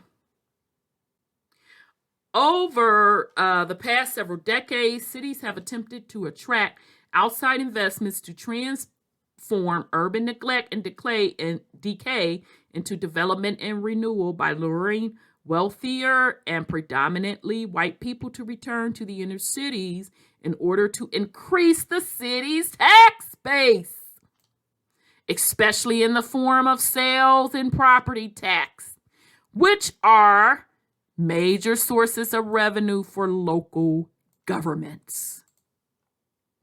But as has become clear to some residents of Peopletown, urban development and economic progress often begets displacement, dispossession, and increased violence for Black and low-income city residents. So it says, urban renewal means Negro removal. James Baldwin. Peopletown's residents are all too familiar with the unjust patterns of urban development. When the city officials wanted to link downtown Atlanta to the expanding white suburbs in the 1950s, 3 major interstates were constructed in Peopletown: Summerhill and Mechanicsville, ripping through the heart of these long-established communities and separating the sister neighborhoods from each other. See, now I done learned something. They done learned me something new, baby. I didn't know Peopletown, Summerhill, and Mechanicsville used to all be connected. All of those were melanated neighborhoods. Okay? Summerhill and Mechanicsville, they still are, although you have gentrification going on there as well. I didn't know that, child. They done learned me something new. In 1957, the city conceived of another urban renewal plan and brought up about 600 acres of land in portions of Summerhill, Mechanicsville, and Peopletown, removing thousands of Black residents and closing more than 100 Black-owned businesses in order to make room for housing, businesses, schools, and parks that would attract middle-income, largely white families. How they did that in 1957? Child. According to Larry Keating, a professor of city and regional planning at Georgia Tech Research Institute, the project was designed to also create a buffer between the low-income Black neighborhoods and the central business district in one of the many attempts to keep Atlanta's downtown a desirable location for middle class white people by expelling Black residents from the area. Oh, child. The project, however, never came to fruition, and the massive lot of land stood vacant until 1964, when Alvin Ailey Jr., Atlanta's mayor at the time, decided to build a stadium, now the Atlanta Fulton County Stadium. Keating says the plan was likely to thwart community proposals to use the land for building public housing. Oh, child, I'm really learning a lot, child. I didn't learn something new. For building public housing for low-income Black residents. Whoa. Now, I want y'all to be clear. These are still Black mayors. Let's be clear now. Child. The trumpets of urban renewal and economic growth once again reverberated through the city while more Black residents saw their homes demolished for extra parking space around the stadium. In 1966, the body of Harold Prather, an unarmed Black man, collapsed along with the homes after a white police officer shot and killed the 25-year-old in Summerhill. Prather was stopped on a traffic violation and informed of an open warrant for his arrest. The young man ran from the police, who responded by shooting him in the hip and side. Frustrations in the neighborhood, which was settled in 1865. Okay, so y'all know what happened in 1865, wasn't it? The freeing of the supposed slaves by formerly enslaved African Americans had reached their boiling point, and days-long protests and rioting erupted. When Mayor Allen attempted to pacify the protests by standing atop a police control car and speaking to the angry crowd through a megaphone, he was met with bricks, stones, and bottles. Baby, they wasn't playing. The crowd drowned out his plea for law and order, chanting, "Black Power, White Devil." Child. This process was replayed in cities across the United States. James Baldwin, the celebrated writer and activist, put it bluntly in 1963, urban renewal means Negro removal. Child, they done learned me something new. But I told y'all, this gentrification, it's all planned, fam. It's all planned. Following the same trend in the 1990s, as Atlanta prepared to host the Olympic Games, the city once again took to bulldozers and demolished its public housing. Atlanta was the first American city to introduce public housing in 1935, and by 2011, it was also the first to have demolished all of it. Yep, now, I didn't know Atlanta was the first. That I did not know. Child. And those of us that grew up north, you up northerners, they don't have the stack projects like we used to. I would say theirs are more like the row houses. In Chicago, what we would call a row house. Well, it was, because they are no more. Okay. When the renewal plans for Atlanta's dilapidated public housings were introduced, the low-income Black residents were promised affordable housing units in the new mixed-income apartments that were to be built on top of the rubble of their former homes. Child, I remember all that now. But stringent screening processes, which barred low-income residents from returning if anyone in their household had a criminal record or they did not have full employment, made it so very few displaced residents were permitted to return. I remember that, child. That was hotly contested. I specifically remember that. So it was a lot of folks that could not go into the newly built up stuff.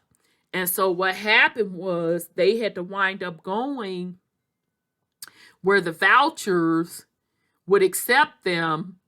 And I do know that Clayton County, Riverdale was one of them.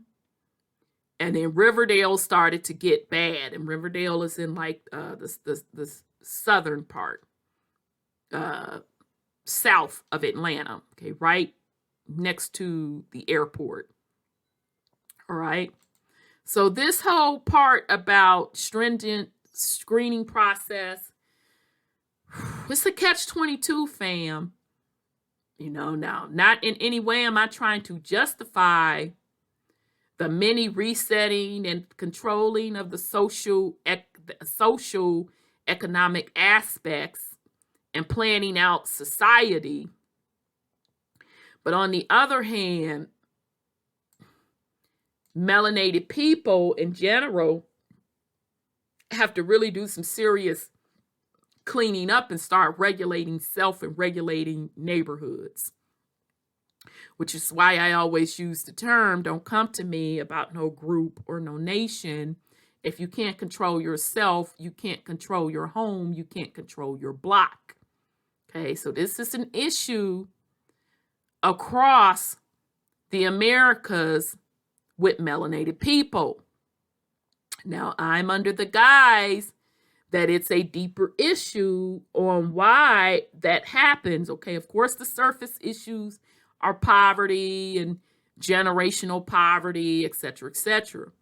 But to me, this is just my lowly opinion, the deeper issue of why melanated neighborhoods continue to have so much strife is because you had a mixing of groups that never really got along from generations to generations to generations. Okay? And because we don't understand true history, now a small amount of us are starting to understand true history. We get it. So just because you are melanated, aka black, don't mean that we all came from the same place. It doesn't mean we came from the same place. Therefore, we all are going to get along, because we have been warring with each other via bloodlines for centuries. Okay? You got the European bloodline. Yep, the melanated European bloodline. You got the little bit of the African bloodline. If you want to throw in the African and Asian bloodline together, I'm speaking of melanated. And then you have the indigenous people to the Americas. Have been warring for centuries, and particularly the indigenous melanated people of the land warring with the Europeans, the Africans, and Asians. Okay? So none of that has changed.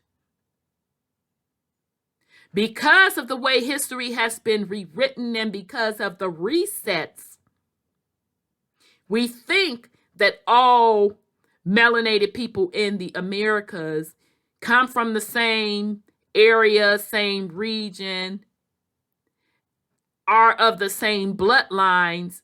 Therefore, why is it so much violence against each other? Why can't they get along? In my opinion, it is because of those old rifts from centuries ago of the indigenous melanated people of the Americas being invaded by those other melanated bloodlines. Okay?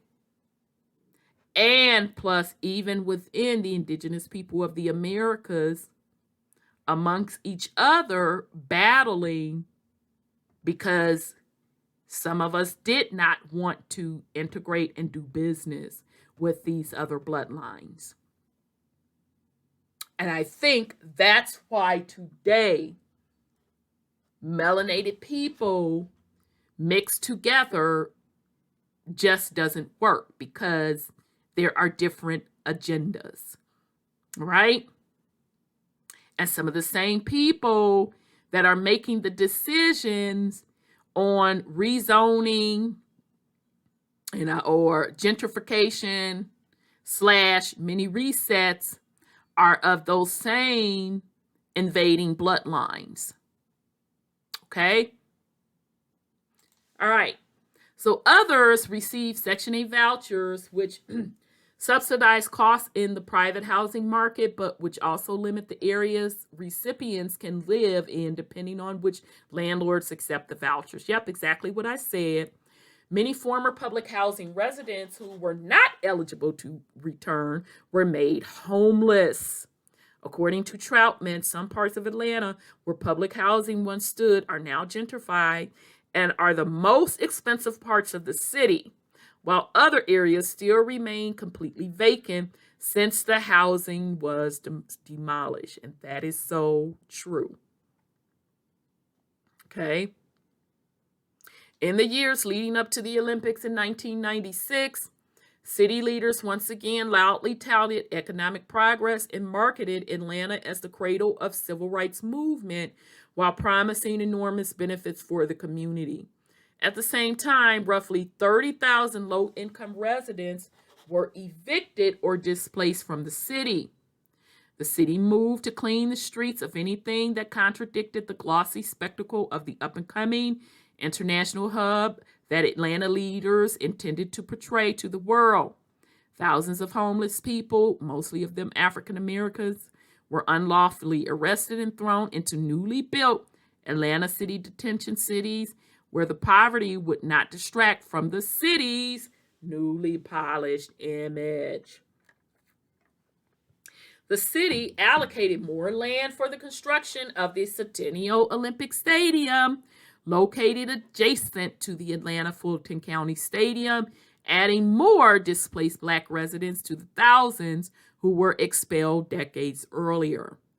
Peopletown once again felt the heavy burden of Atlanta's development.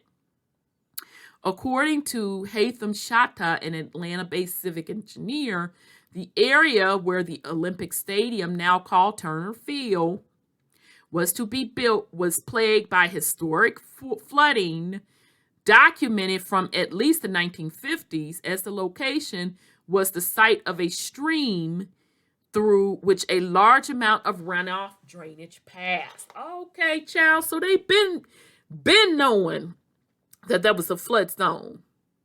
The city therefore constructed 2 culverts or channels from the 2 major interstates to redirect the runoff water into a junction box located underneath Peopletown's now contested block to divert flooding from around the Olympic Stadium. Child, says Bill Eisenhower, an Atlanta-based engineer and analyst from the Metropolitan Atlanta Urban Watershed Institute. Child. So they redirected the water into the Peopletown's little neighborhood on that little block. And they're going to sit up there and try to play crazy, baby. I told y'all this stuff is playing. The junction box was already the site where at least 140 kilometers, 90 miles of combined sewer lines joined. Dang! Before releasing into a larger trunk line that runs partly down Atlanta Avenue, where Washington's home is located, and into a combined sewer overflow basin and eventually into a wastewater treatment plant. Child, shut the front door. They've been knowing this, always trying to be slick. According to Eisenhower, the residents who lived in the neighborhood at the time, before constructing the culverts to reroute the streams to Peopletown, the Georgia Department of Transportation had assured the communities that a relief trunk line would be constructed from the junction box in Peopletown through Grant Park, a wealthier and predominantly white community located about 2 miles from Peopletown, and in the nearby combined sewer overflow basin in order to relieve the pressure on the combined sewer and water system in Peopletown. Child, they so low down. So when they had planned them, well, I wonder when they said that. Maybe that was in the 50s. No, because Grant Park didn't start back getting white. What was it? Like 90, maybe 5-ish, 96-ish. Okay, maybe there was, but anyway. But the relief trunk was never built. Child, they so low down. The city thought it was better to disrupt the lives of the poor and black neighborhood rather than the wealthy and white neighborhood, says Columbus Ward, a prominent neighborhood advocate and longtime resident of Peopletown. Baby, despite the dramatic increase of water flow into the junction box, the city did not build additional stormwater storage capacity upstream from Peopletown or add the relief trunk. Eisenhower explained, causing the system to get overwhelmed during storms, the pressure of which results in the lid of the junction box and manholes popping off and sewers spilling out into the neighborhoods. Child, that's so disgusting. You know this mess don't make no sense, right?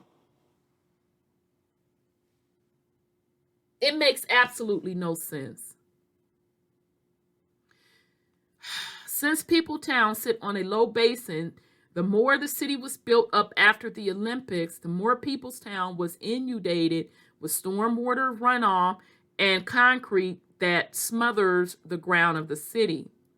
We have all this development happening around us, but we still have that same stormwater sewage system that was not made to accommodate this much growth, Washington explained.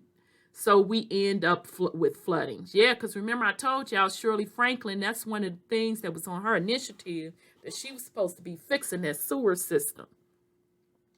After the 2012 flooding in Peopletown, Cassim Reed, now he was the mayor after Shirley Franklin, y'all.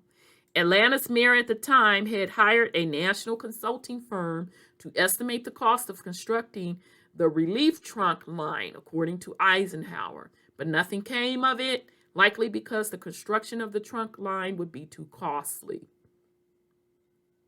According to residents, the city also failed to adequately clean the drains, which has compounded the problem.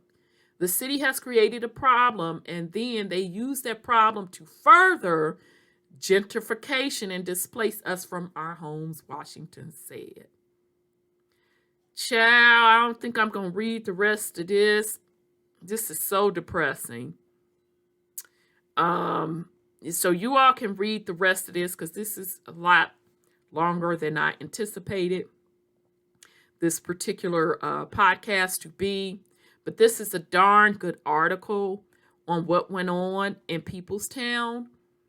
And I will definitely link this article so you can read the rest of it yourself. But I just wanted to give you a gist of up close of two examples in Chicago and then in Atlanta, what was going on with gentrification, what has been going on not only recently since the early 2000s in America, but this has been going on forever, family.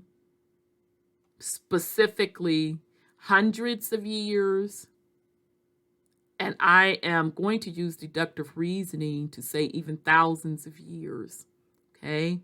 That's what the resets are all about. So gentrification is really nothing more than miniature resets to blend into the master reset that resets that happens on the cycle of 100-year cycles, 400-year cycles, and then millennial cycles. All right. So I just wanted to bring that to you, family. I highly encourage the family, if you're not subscribed to us, to hit the subscribe button, like, and share. This is Rhonda with WTUZ Radio Podcast. I wish everyone well on this Monday. Peace and love, family.